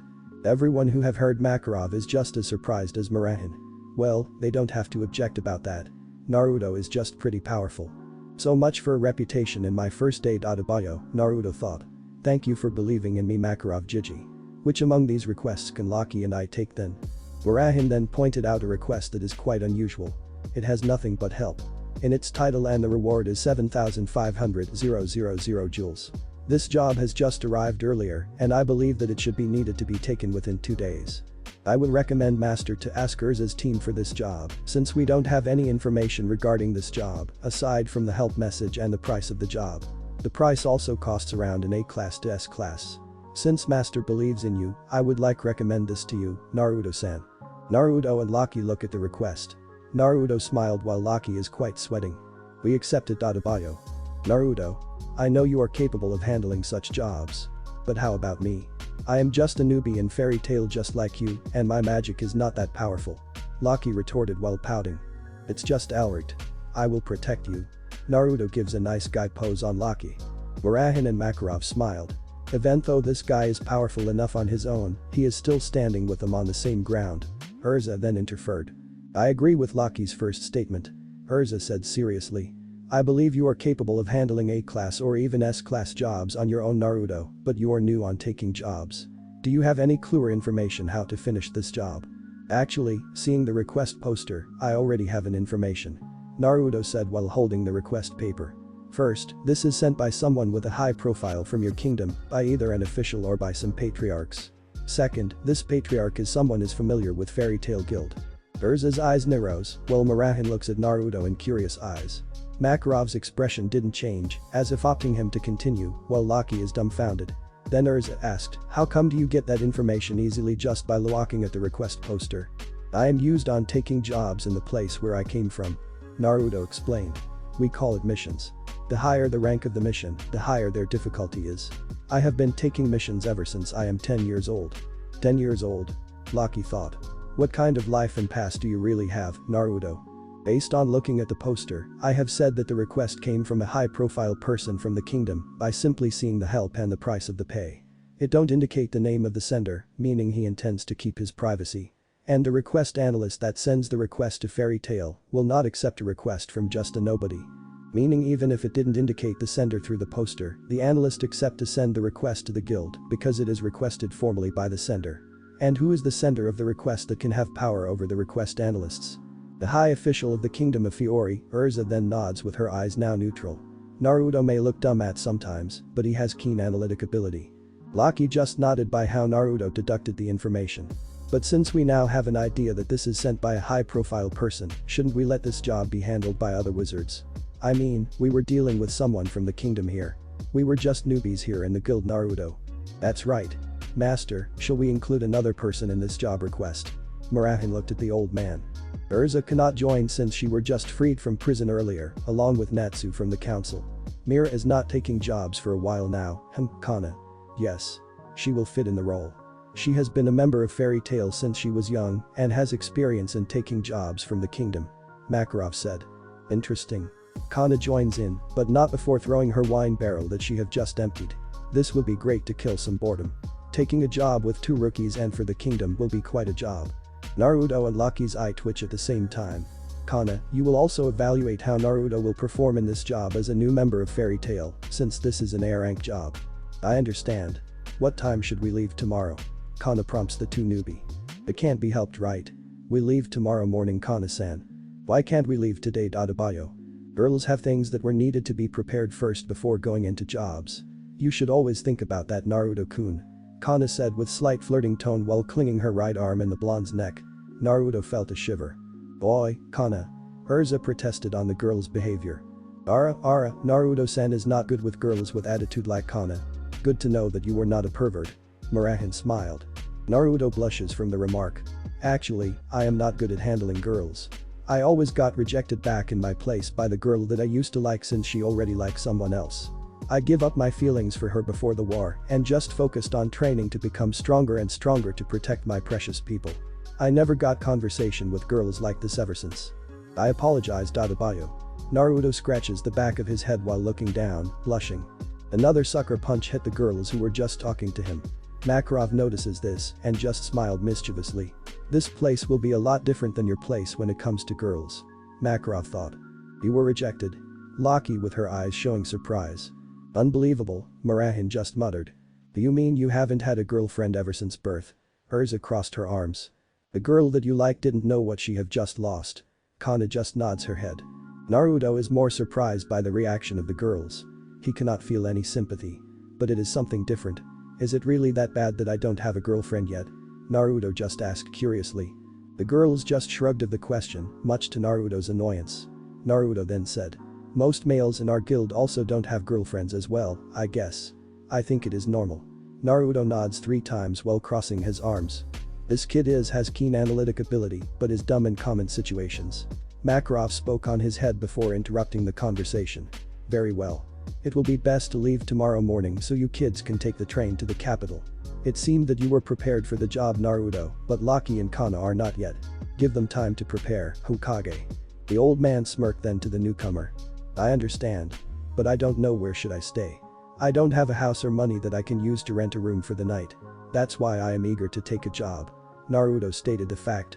I see. That's why you were eager to take on jobs. You were broke. Makarov just said while smiling. Don't worry about it then. I'll just sleep at the forest. I will train before I sleep. I'll be alright. Naruto then turns around and starts walking towards the exit of the guild. He then waved from behind at the girls who were just talking with him. See you tomorrow, guys. He saw Gray and Natsu arguing something about Laxus while Elfman laughing at them. I will not allow you to sleep in the forest. You are now a member of our family now. You don't have to treat yourself as an outcast. Makarov said while the rest of the guild now looks at the blonde upon hearing their master's voice. It is not like that. I will train in the outskirts, Makarov Jiji. Then sleep after that. I already am used to it. Lucky-chan knows that. Jana, Naruto said as he disappeared in a swirl of wind upon reaching the fairy tale exit. The old man then looks at the Magneco with a curious glance. Hi. Naruto can sleep well in the forest. Lucky remembered the time when she saw how Naruto sleeps while meditating. I think he is training himself while sleeping. When I saw him like that, it felt like he is one with nature. Lucky added with a slight blush. One with nature? Can you elaborate that? Makarov raises an eyebrow. I don't know how should I put it, but when I wake up in the morning when we were on our route back to the city, I saw him in his meditating position while sleeping. He has birds on his head, shoulder and they are playing around on his body and around him, as if they were talking with him while he was sleeping. Watching him like that felt like it is very calming. Lucky said with dreamy eyes. Even in his sleep, he is training. I can't believe it. Makarov just mentioned in his head. Boy. Where did Naruto go, Jai-chan? Natsu shouts on the group while grabbing Gray's shirt as if ceasing the fight for a moment, while Gray also looking at the group. He said that he will go training for a while in the outskirts before looking for a place where to sleep. Makarov said while shutting his eyes. Whoa. Training. I would like to join him. Natsu said while breathing fire from his mouth. Where is he? 𝐸RZA, Kana and Murahin imagines Naruto in his meditating position while surrounded by birds and compare it with Natsu's fiery attitude as of the moment and they just face-palmed on their mind. Natsu, I don't think you will fit in the kind of training that Naruto used to take. Murahin mentioned while waving her right hand in front of her face. Scene change. Night starts to fall. Naruto is walking towards the city of Magnolia's exit. Thinking about what happened the whole day, he thought everything go well so he deserves to treat himself. I didn't expect Fairy Tail would accept me easily just like that. But they really were interesting. Then, he noticed someone standing in front a few meters of him, as if waiting for him. It is the same presence with one of the two mysterious guys that were watching his fight earlier with 𝐼𝐸's team. He have already known that one of those guys is 𝐫𝐞igan. So this guy must be the other S-class wizard of Fairy Tail, with blonde hair and arrogant looks. 𝐫𝐸𝐷. Then, without any warning, 𝐫𝐸𝐷 clad himself with lightning, then dashes towards Naruto in a very fast movement, aiming a punch with his right hand. His magic is just like the Hokage Jiji's. But not on the same level. Naruto just remembered the third Hokage, who is an Edo Tensei, and fourth Hokage, A, whom he have fought in a battle of speed during the Fourth Great Ninja World War. But why did he suddenly attack me? The crash was heard, and a few smoke and rubbles flew by from the impact. 𝐫𝐸𝐷's punch hits Naruto, as his fist felt the impact. 𝐫𝐸𝐷 grins, thinking that this guy is just another weak addition to the guild.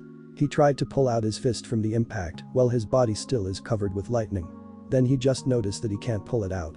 The smoke clears, then 𝐫𝐸𝐷 notices that a hand is grabbing his fist. It was Naruto's left hand. Naruto stares at him in a serious glare. 𝐫𝐸𝐷 examined the guy's condition quickly. He is not hurt and no sign of any injuries, meaning that Naruto just blocks his lightning punch with his left hand. 𝐫𝐸𝐷's grin widens, twists his body, then attempts for a kick using his right leg, while Naruto still not letting go of his right fist. Naruto just smirks in another attempt to attack him. Since 𝐫𝐸𝐷 shifts his entire body weight into his left leg while his right leg aims to kick him, following the momentum of 𝐫𝐸𝐷's movement, Naruto just trips 𝐫𝐸𝐷's left leg quickly before 𝐫𝐸𝐷's kick lands. 𝐫𝐸𝐷's facial expression change from a grin to anger due to him losing balance, changes into his lightning form, then fly away from Naruto several meters away from each other.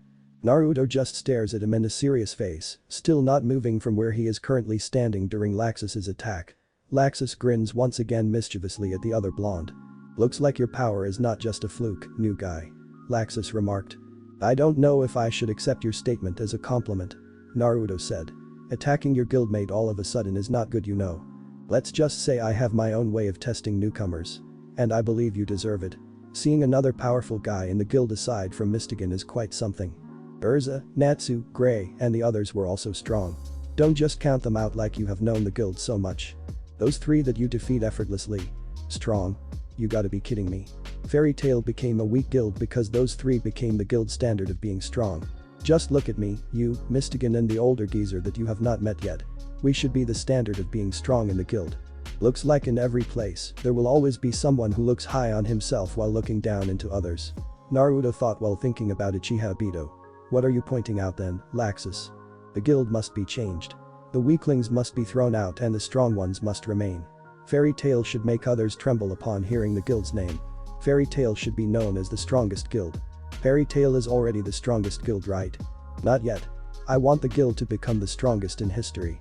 We have different point of view, 𝐫𝐸𝐷. I would rather make the other people view me and my guild, Fairy Tail, with respect, not by fear." Naruto starts to walk away. "Just like 𝐫𝐸𝐷igan, huh?" 𝐫𝐸𝐷 grins. "We'll see about that. I acknowledge you, Naruto.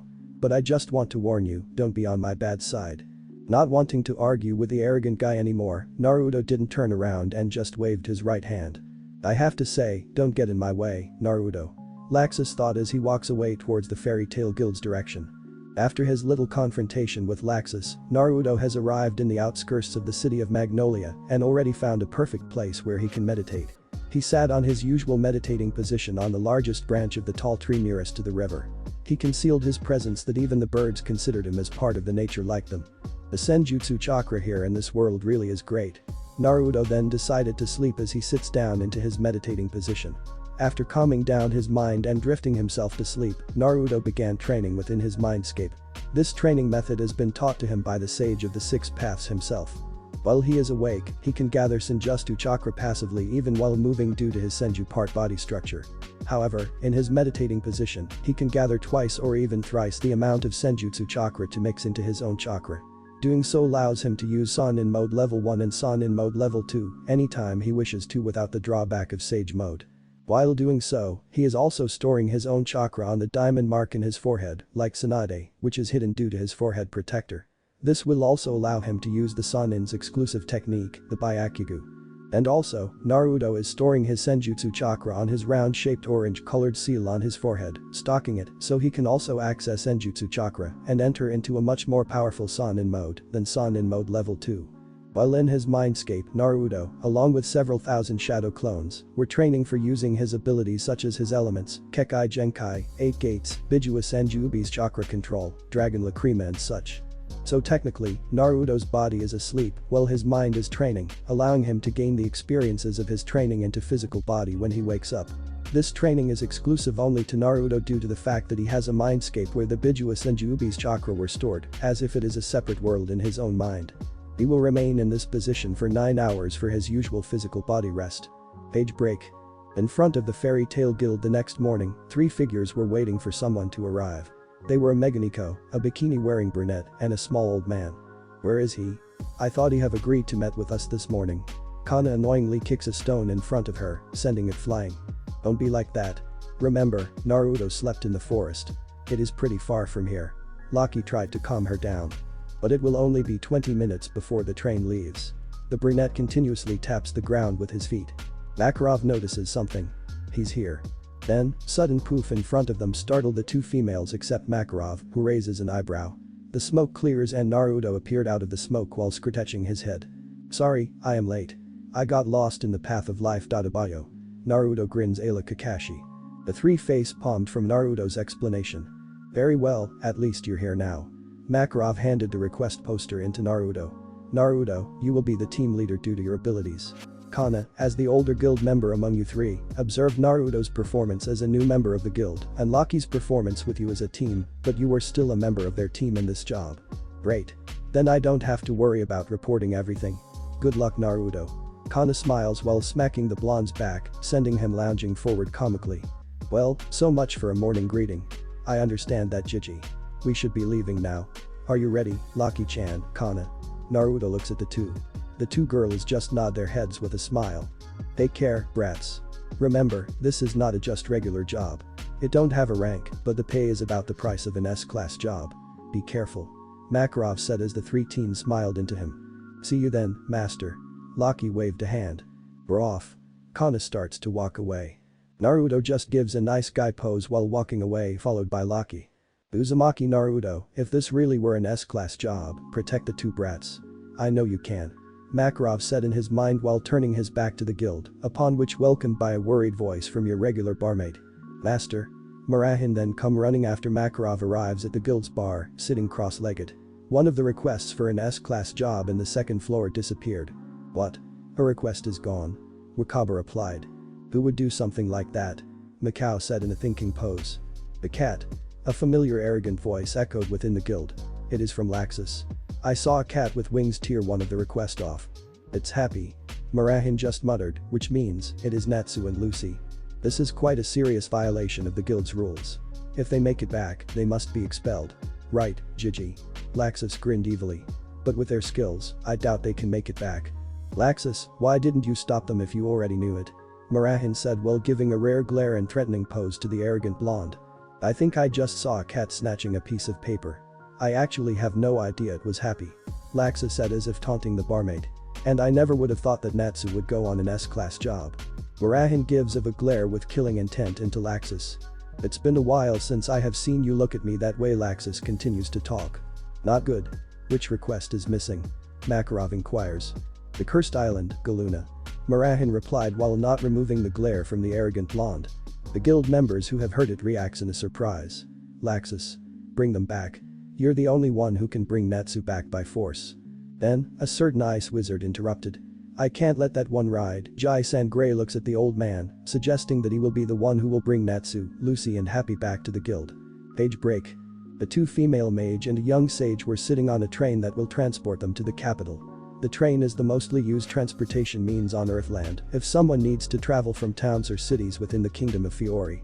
Naruto is amazed about the vehicle's speed since shinobis can only use their stamina and speed to reach into the next town in the shinobi world. However, Naruto still believes that it is faster to hop into trees than riding on a train with scheduled trip. But he has some fine ladies along him so he can't able to do so. They have reached the capital without much talking. Kana has been asleep the entire time in the train after drinking a bottle of alcoholic drink while Lacrima is reading a book. Not wanting to meddle into his teammates, Naruto just stare at the train's scenery outside of the window, enjoying the view of the seas, forest, mountains that the train were passing through. Even though Lacrima seems to be reading a book, she takes a glance of Naruto every once in a while. She wanted to talk with Naruto, however, with Kana on board with him, she's afraid that the brunette beside her will tease her about it. However, looking at the blonde guy in front of him right now, as his hair were being blown by the mild wind and his face as peaceful as the sea, with his blue eyes staring into nothingness, she can't help but imagine how handsome this guy is. Why am I thinking of him like this? Lacrima just blushed from the inside. She is still wondering why this guy have such a different aura within him that is different from her male guildmates. Was it because he saved her? Or because he is strong?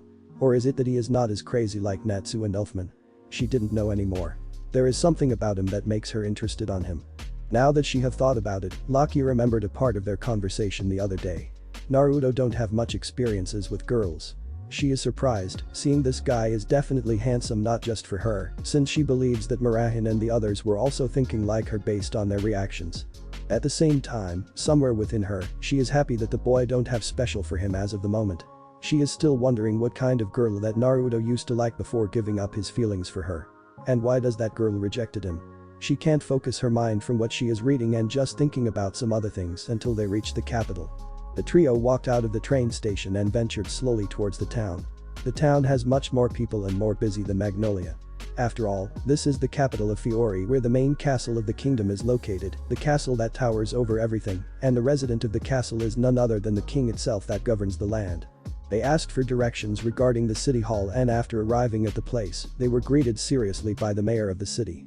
I didn't expect that Fairy Tail will send wizards the next day after the request has been sent into your guild. The mayor talked in a serious tone. This is serious. Naruto just thought based on the body language of the mayor. Are you the one who sent us this request, Mr. Mayor? Kana presented the request poster while pointing it to the mayor. Actually not. There is another person who sent that request. That person knows that you will be asking me directly once you have arrived here at the capital. He wants to conceal his identity for security purposes. Mayor answered. I have informed him already that you guys are already here and he will be arriving at any moment. How come you can't tell us who is the request sender, Mayor? We will eventually know it once the request sender has arrived, right? Lacrima inquired. It is better that the sender himself tells you the entire details. Please wait for him. I will go out for a while. If you may excuse me. The mayor heads out as if to avoid further questions from the mages. The trio came to think that this is something serious. It seemed like you were right, Naruto. The person who has sent the request prefers to hide his identity and has a connection to high-profile person in the capital, such as the mayor. Lacrima said, looking into Naruto. Not just like that. The mayor itself don't want to reveal the details, as if he was instructed no to. So that person who sent us the request might be someone that has an authority above the mayor as well. Naruto just concluded. Kana just nodded. Now that you have mentioned it, I think we have stumbled upon a troublesome request. Then followed with a sigh. Few minutes have passed and the crowd outside the city hall suddenly got quiet, getting the attention of the trio, so they stare at the window of the city hall. They were currently in the waiting room of the building. They notice an elegant vehicle has just arrived and bodyguards escorts two people with high-profile clothing. Impossible. Lacrima just muttered. The king of Fiori, the king from the Grand Magic Games. What is he doing here? Kana said with surprised eyes. The king? Maybe he really is the one who have sent us the request. Adebayo. Naruto said in a natural tone. After several minutes, the king itself, along with the king's advisor and the mayor, entered the waiting area where Naruto, Kana and Lacrima are currently staying, much to the surprise of the two female mages, while Naruto didn't change his emotionless face. Each of them take a seat, facing each other, while the bodyguards were left outside the door of the waiting area. Pleasure to meet you, Fairy Tail mages. I am the king of Fiori, Tomoe Fiori. Thank you accepting my request. The king bowed politely. Kana and Lacrima bowed as well while Naruto, simply not knowing what to do, just followed the gesture of the two. It is an honor. I am Kana Alberona, this two were my fellow guildmates. Naruto Uzumaki and 𝐸𝐴𝐴𝐴𝐴. We are mages from Fairy Tail. We have come here in response for your job request. Kana leads the introduction since she is more experienced in this forte than her guildmates. 𝐸𝐴𝐴𝐴 Lacrima. Good morning. Lacrima smiled. I am Uzumaki Naruto at your service. Naruto said while touching his forehead protector and his usual grin. As this Fairy Tail wizards can really handle your request. I at least imagine that they will send 𝐼𝐷 much better if Laxus for this. The king's advisor said. By the way, I am the king's advisor. May we hear out your request first? 𝐸𝐻 said while holding back his annoyance to the king's advisor. Lacrima just stared down at her lap while Naruto narrows his eyes. The king just nodded, then starts talking. A dark guild, known as Black Crow, have kidnapped my daughter. Kidnapped? Lacrima and 𝐸𝐻 responded at the same time. Naruto narrows his eyebrows further. And they were asking for something for them to return my daughter. What is it? Naruto inquired. They want me to step down from my throne as the king of Fiori. The king said while gritting his teeth. So the king only has two options. Either to step down into his throne to get her daughter back, or let her daughter suffer from that dark guild. I am against sending wizards into dark guild to rescue her daughter, since it will definitely disrupt the negotiations. However, the king have already sent a request to Fairy Tail before I knew it. The advisor mentioned as if pointing out the king's mistake on sending his request to Fairy Tail. Naruto ponders about the situation. Something is not right. So what do you want us to do then? Naruto said looking at the king. As the king's advisor, I humbly request for you guys to disregard the job request and we will continue with the negotiation. This is not just for the king. This is for the king's daughter and for the kingdom's sake as well. The king's advisor answered. I may sound disrespectful to you, but I am talking to the king, not to you. He is the one who have sent the job request after all. Naruto gives a glare to the advisor. The advisor then retreats a few steps due to the pressure and evaded the cold gaze from the blonde. Naruto, Lacrima muttered as if to stop Naruto, but 𝐸𝐻 held her shoulders while lightly shaking her head, signaling Lacrima not to interfere and let Naruto continue. Please save my daughter, the king bowed down to the mages. So you choose to have us save your daughter and not to step down as a king, am I right? Naruto spoke to the king. I am willing to step out of power just to save my daughter from them. However, I cannot do that. I have promised 𝐸𝐵 that I will continuously take care of the country along with my daughter, the king continued. The promise? Naruto thought. May I ask who is 𝐸𝐵, king? She is my deceased wife, she is the one that named our daughter as well. She named her Hisui. The king answered. My wife made me promise to protect this country and my daughter for as long as I live before she die. That clears things. I may not know your wife that much, but she reminds me of my mother. Great to know that you really want to fulfill your promise to 𝐸𝐵-san, king. Naruto gives a warm smile to the king. We'll be taking the job. I promise you that we will take your daughter back. Bio. Lacrima smiles while 𝐸𝐻 taps Naruto's shoulder with a grin. The king smiles as well, while few tears were rolling down his cheeks.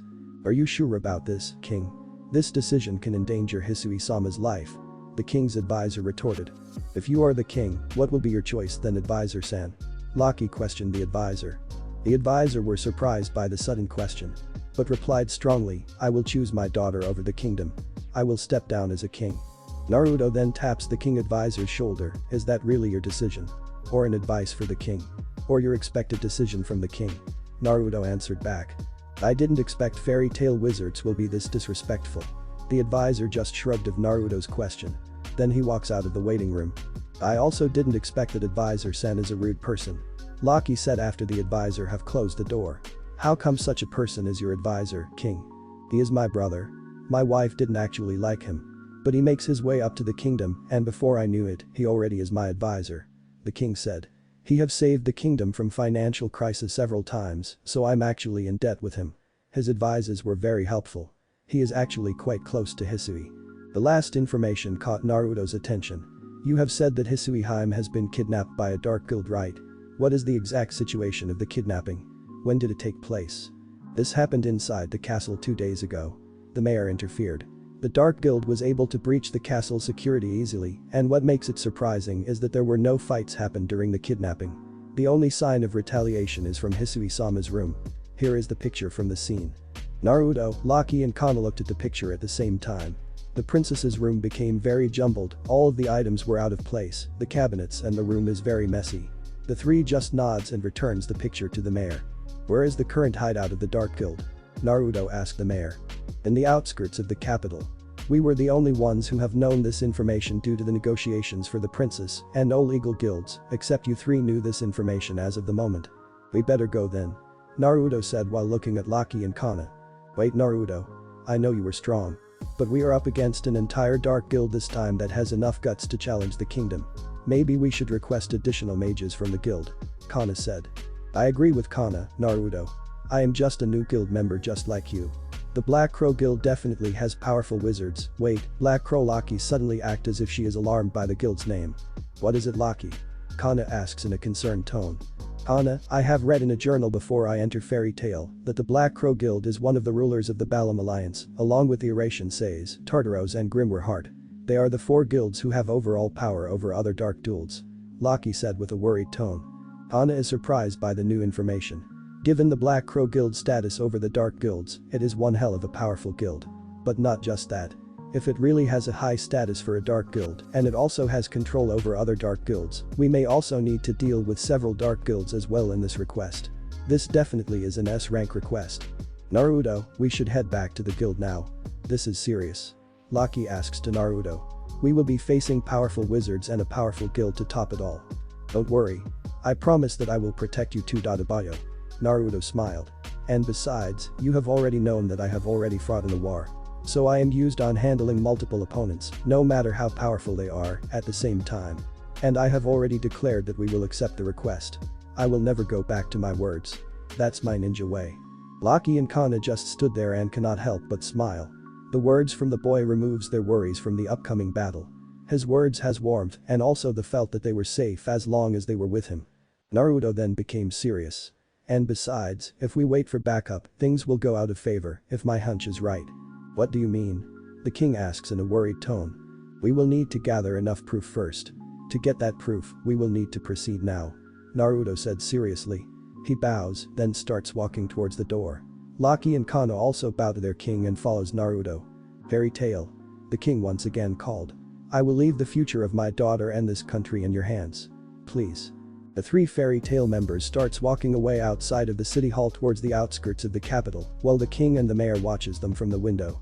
However, the waiting area where the 2 were currently in suddenly became cold and dark, and all of a sudden, the king and the mayor fell unconscious on the floor, with someone grinning from the shadows of the room. Based on the client, the king have hired a 3-man team from Fairy Tale to rescue his daughter. The most prominent known member of the team is the card magic user, Kana Alberona. The other 2 seems to be new members. A voice from a specific place talked towards another shadow. Kana Alberona with 2 new members. Looks like Fairy Tale's heads are getting more and more bigger, thinking that even newbies can handle us. The shadow spoke. We are Black Crow, one of the most powerful dark guild that stands side to side with Grimwar Heart, 𝐸𝐸𝐴𝐸 and Tartaros. If Fairy Tale really is taking us lightly, then send an entire guild that is under our control and eliminate that fairies. You guys can handle them while I take care of the princess. The figure then starts walking away. Yes, master. As the informant walks away from the shadow. The man who commanded the informant is the guild master of Black Crow. Then he walked towards another room. There an 11-year-old girl with jade-colored hair and eyes were staring out of the window. 𝐸𝐸𝐴𝐸, your uncle have informed us that your father have hired assassins and sent them here to kill you. The man said. Father, no, the king really wants to kill me. He will go that far just to get me out of his ways so he can continue ruling this country. The princess, the daughter of the king, 𝐸𝐸𝐸, narrowed her eyes. That is what it seems. But you don't have to worry. We will take care of the assassins before they could even get here, 𝐸𝐸𝐸. Thank you. But I don't want you to kill them. I want to talk to them. They were hired by my father using the money of the government. Or they were blackmailed just to kill me. I will try to talk to them and also get information from father. This is my mother's wish to become a princess with rightful judgment, unlike my father. 𝐸𝐸𝐸 said seriously. I understand. If you'll excuse me then, 𝐸𝐸𝐸. The guild master of the Dark Guild, Black Crow, walks out of the room. After closing the door, he gives an evil smile. Don't kill them. You still don't know anything, princess. That's why you can easily be manipulated. As he walks down the hallway. Meanwhile, the princess continuously stares at the window. Why have you fallen like this, father? All that my mother wants is for you to lead the country righteously and be an understanding father. Page break. The 3 members of Fairy Tale were now walking towards the outskirts outside the city, going to the location of the Black Crow hideout. Naruto is all serious while Lucky were just looking at him. Kana is frantically looking around as if watching out for any possible attacks. Do you remember the picture that the mayor showed to us regarding Princess 𝐸𝐸𝐸's room? Naruto then said out of nowhere. Yes. 𝐸𝐸𝐸𝐸 really retaliates from the kidnappers, seeing how the room became like that. Lucky remembers the picture as very messy and all of the items were out of place as a sign of someone who struggles violently. According to our information, 𝐸𝐸𝐸 is just an 11-year-old girl, right? Do you think, even if she retaliated, that she can make the room that messy?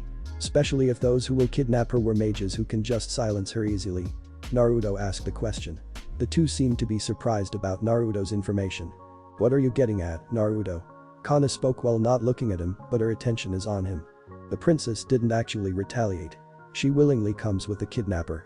Just remember, the kidnapper knows exactly where the princess's room were in the first place inside that big castle and easily breached the security of the castle. I think even wizards cannot get past through that easily, except if an assassin takes care of the job. But assassins will kill and not kidnap, since it will be troublesome for them to carry another person to get out of the castle. Naruto continued thinking about those circumstances. Only someone who can freely enter the castle and close enough to the princess can take her out of the castle and make her come into the kidnapper themselves. The kidnapper just makes the room messy after the supposed kidnapping, just to make it seem like the princess has violently retaliated. The two girls stopped on their tracks. Someone close to the princess. As they spoke in almost the same time and manner. Yes. Someone who can get the sympathy and the trust of the girl and also knows her inside and out to easily manipulate her decisions. We only have two candidates for now who can do that. The king himself and the Naruto stops halfway. The king's advisor, Lucky, just pondered. But the king said that advisor-san assists him several times by providing proper advice, right? If he really has bad intentions, why will he need to assist the king? It is his job after all. And surely though, you will not doubt someone who is always beside you and assisting you, right? Naruto just answered. I see. That's why he don't like the king's decision about calling us wizards to rescue her daughter in the first place. Kana concludes. Then why don't we just get back to the city and beat down that advisor so that he can ask the Dark Guild to free the king's daughter? We don't have proof. And also, he is a high-ranking official.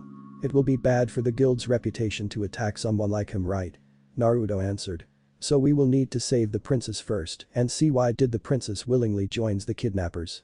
That way, we can determine what will be our next course of action. The two girls just look into Naruto with surprise painted on their face. His observations and analytic skills are quite something, seemingly like he is very experienced in this field. Naruto just smiled seeing the girl's reaction, then thanked his shogi training with Shikamaru for 6 months before his fight with Sasuke, and also his education with the Sage of the Six Paths in the Dimension Rift. He knew that his thinking ability has improved well, however, he still is the same idiot outside of serious situations in battle. However, sudden movements out of nowhere echoed through the outskirt, as if preparing to attack them head-on. Naruto, Kana and Lucky noticed this, and the two girls prepare themselves for the upcoming danger. Meanwhile, Naruto kneels his right knee into the ground, leans over, then uses his middle and index fingers to touch the ground. The two girls wonder what Naruto is doing. Naruto, looks like the Black Crow Guild have already sent us a welcome party. I think we should prepare to fight now. What are you doing? Kana questioned the blonde. Naruto just stand up from his current position while muttering, I just tap the ground to determine the number of incoming opponents. They are about 50 and none of them will pose any threat on us. So just relax. Abayo. Naruto smiled at the two girls. Then, a number of opponents arrived out of nowhere. They have mischievous grins on their faces. They were the entire member of one of the dark guilds working under the Black Crow and is sent by the guild master of Black Crow as if to stop Fairy Tail from going into their hideout. Some of them were laughing and most of them were drooling. Seeing two beautiful women in front of them will definitely give them a great night after this fight. Ana Alberona, Card's magic user of Fairy Tail, we never thought that you were this beautiful in person. Also wearing a bikini while attempting to attack our hideout. You sure really want to experience one great night. One of them said aloud. Kana, hearing this, grits her teeth in anger. And also the young glasses girl, don't worry too much. You will experience every possible happiness that Kana might experience as well. Just come with us peacefully. Don't even think that you three could stand a chance against us. Another shouted, making Lucky slightly tremble, remembering what happened a few days ago. However, she remembered that someone saves her and that someone is the very same person standing beside her. Ana quickly counts the number of person in front of them. They were actually 52 mages. She then gives a quick glance into Naruto while Naruto is just staring at them seriously. All of a sudden, Naruto just disappeared from his current location, then a thud is heard somewhere in the same location. One of the mages from the Dark Guild have fallen unconscious. Standing behind the unconscious person is Naruto, with his left hand forming a chopping position behind the neck of the victim. All of the other members of the Dark Guild were surprised by the sudden event, and before they could react, Naruto have already disappeared once again using his speed. The blonde then again appeared in front of another mage, giving a punch on the gut flying several meters away, hurtling another of his guildmate. The two fell unconscious. Naruto disappears again using his fast movement speed, then another one falls. The Dark Guild is wondering what kind of magic were hitting the other members without them knowing that Naruto is just using his usual shinobi speed. As bodies starts falling unconscious one by one, Kana and Lucky can't help but just feel dumbstruck. A single person is defeating a number mages without using any magic at all. With a new gained confidence, both girls attack the other members of the Dark Guild with their own magic. Would make the shy dam of love. Lucky slams both her hand into the ground in a feminine manner, creating wood-shaped weapons, attacking enemies from below the ground. What kind of name for a magic is that? The voice of another Dark Guild member shouted until Naruto reaches behind him and attacks him on his vital part and fell unconscious. Mokuton. That's great. Lucky-chan. Naruto just cheered the Meganiko, earning a little blush from the girl. Naruto then disappears again from her vision. We can't let you take everything for your own. We are also Fairy Tail members after all. Lucky shouted. Hard magic. Lightning, reverse tower, lovers. Jolt of fate. Kana uses a 3-card combination to activate her magic, sending lightning attacks to her opponents. Do not underestimate Fairy Tail wizards. And within less than a minute, all the mages sent by the Black Crow Guild were lying unconscious on the ground. You two are great. Can't believe I have to worry that much about you two. Adabayo. Naruto greeted the two while smiling widely. We just can't let you take all the credit, Naruto. Kana smiled. Let's go and get the princess then. Lucky suggested. She have gained a lot of confidence in this battle. Yeah. Naruto and Kana said in unison as the three starts running towards the hideout. Page break. Aside from Kana Alberona, the other two members were pretty capable. They have wiped out an entire guild. The informant said to the guildmaster of Black Crow. Especially, the guy with blonde hair, he defeats most of them without using any form of magic. Oh. Looks like those three has a fight in them. Let's prepare a welcome party then. Command all the dark guilds present in the hideout to prepare eliminating those three. The guildmaster shouts. The informant then sends message on the dark guilds who were present in the hideout to prepare fighting the incoming fairies. Page break. So this is the place. Naruto stares at a castle-like hideout. Kana and Lucky just prepare themselves. What is the plan now? Shall we barge in there? Kana said while pulling out random cards on her bag. Wait. We don't know what will happen if we act recklessly. We are facing a powerful dark guild with numerous dark guilds under their control. Lucky just said worryingly. Don't worry, Lucky-chan. I am a one-man army. Let's go. Naruto said boastfully, then starts running. Actually, as a shinobi, if he is working alone right now, he will set up random traps with diversions from his Kage Bunshin to take advantage of the terrain. However, after the fight earlier, Naruto knew that these two girls will not let him do everything by himself. So here is that idea for now. Kana just followed the blonde while Lucky just sighed, then follows the two mages. Naruto, you will fit perfectly in Fairy Tail. Lucky said with a smile. Really? Naruto just continue on running. Actually, I want to set some traps first before we can proceed. However, it will be better to take all of them in surprise. Since we are only 3-man team, they will underestimate us and will not create complicated plans and will just try to defeat us just like this. That is what we will need to take advantage of. Kana nods in agreement while Lucky just sighed again in defeat. She still can't believe that her second job in Fairy Tail will be an S-class level job. Running through the hallway of the place hideout, the trio were ambushed by another dark guild under the Black Crow. However, the three dispatches them without much effort, with Lucky and Kana using wood magic and card magic respectively, while Naruto using his shinobi skills without any ninjutsu, but uses some effective hypersonic speed taijutsu moves. They were ambushed by another group of dark guild, but Naruto just used his shuriken Kage Bunshin to wipe them out. They continue on running before reaching the central place of the hideout. The central place of the hideout were consisted of hundreds to near thousands of mages from different dark guilds. Behind them were the 9 powerful-looking wizards, standing on top of the stairway towards the second floor, as if they were the ones commanding the dark guilds. Interesting, so these are Fairy Tail wizards, one of the 9 spoke. Defeating 3 dark guilds and making it here unscathed, you deserve a praise. Another among the 9 wizards spoke. Kana is surprised to see the 9 mages. These 9, they were the main members of the Black Crow. They are S-class level wizards. They are here, complete and ready to fight. Kana just trembles. I can't believe it. I thought everything will going to be alright. Lucky just starts to tremble. The hundreds of mages were now grinning. They already have the victory in front of them. No matter how powerful these fairies are, with their numbers, along with the 9 powerful S-class wizards of Black Crow, their victory is rest assured. However, Naruto just continued to walk towards the several hundred mages, as if he don't care about anything. The mages from the Dark Guild just taunted the Hokage. What do you think you can do, punk? Do you really want to die that badly? One of the wizards spoke. Stop acting too tough, idiot. Do you really think that you can win against us? Another wizard taunted the blonde. Naruto just continue on walking. Naruto. Stop. We should back out for a while and plan a possible escape, this is clearly impossible now. Lucky just tremble out of fear. You have proven enough of yourself, Naruto. I believe you are an S-class wizard. But against those 9, with this almost thousands of mages in front of us, there is no way we could win. Kana just shouts from Naruto's back. Naruto stops his steps, he is standing about 9 meters in front of Kana and Lucky. Then he turns around and gives the 2 girls his usual goofy smile. I told you that I will protect you guys, right? Just believe in me. Bio. Then Naruto turned around again towards the Dark Guild mages. Then he leaps high enough, draws 2 𝐻𝐻𝐼𝐼𝐼𝐼𝐼𝐼𝐼𝐼𝐼, then throws them towards the crowd of mages. The same weapon he used during his fight with 𝐸𝐻𝐻, Kana just muttered. Just what is he planning to do? As far as I can remember, Naruto can flash quickly into those knives, no matter where he is as long as it is within the range, I think. But what can 2 of those kind of knives possibly do in this kind of situation? Lucky just thought worryingly. Naruto threw the 𝐻𝐻𝐼𝐼𝐼𝐼, then created several hand signs so fast it cannot be observed by simple naked eyes. Then shouts. Kunai Taju Ukage Bunshin. The 2 kunais became about several hundreds, dashing towards the Dark Guild mages who were caught off guard by the sudden increase of number of the knives. The knives hits half of the mages, some were direct hit from their body, some are gashes, some didn't hit. About half of the mages were hit by the sudden attack from Naruto. The 𝐻𝐻𝐼𝐼 kunais landed on the ground with 10 to 15 meters of distance from each other.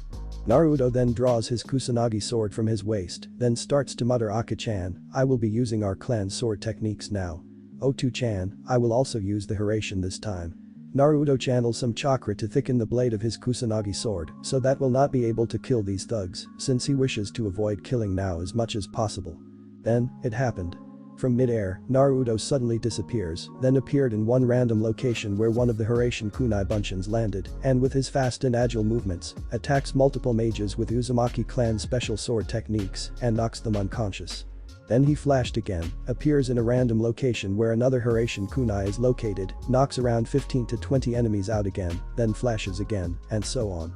Within seconds, the near 1,000 number of mages were dropped down to half, and on each passing second, more and more of them continues to drop. Multiple bodies were sent flying or went down unconscious before they could even react each time Naruto flashes in every random location.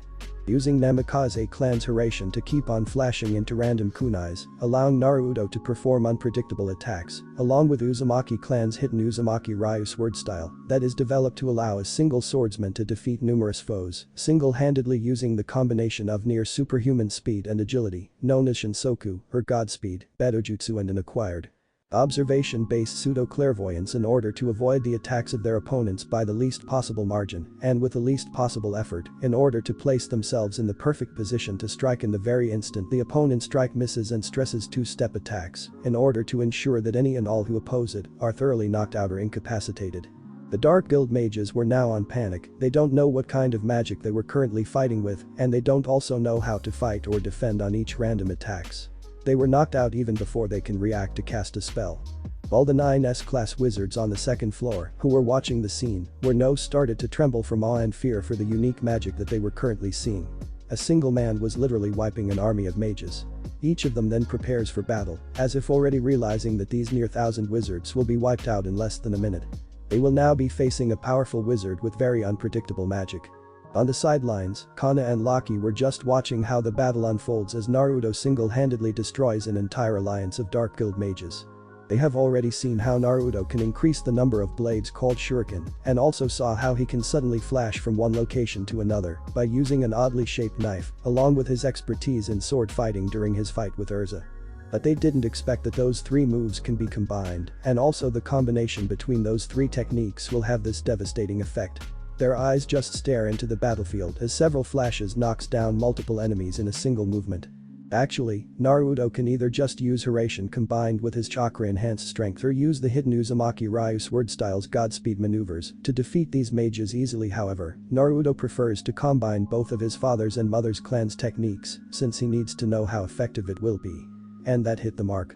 The combined power of 𝐻𝐻𝐼𝐼 and hidden Uzumaki style is devastating enough, also combining it with his own base speed that surpasses that of 4th Hokage clad in lightning armor and with his chakra-enhanced strength that surpasses that of Tsunade's is enough to eliminate an army even before the army under his attack have realized it. Before a minute pass, all of the mages from the Dark Guild were either lying unconscious or growling in pain from Naruto's attacks, but none of them were dead. Naruto then stopped flashing, dispels his kunai Kage Bunshin from the ground, while the original two 𝐸𝐻𝐸𝐴 kunais were already collected during the time that he flashes into them. He then walks casually toward the stairway, where on top of it stands the 9S class wizards of Black Crow.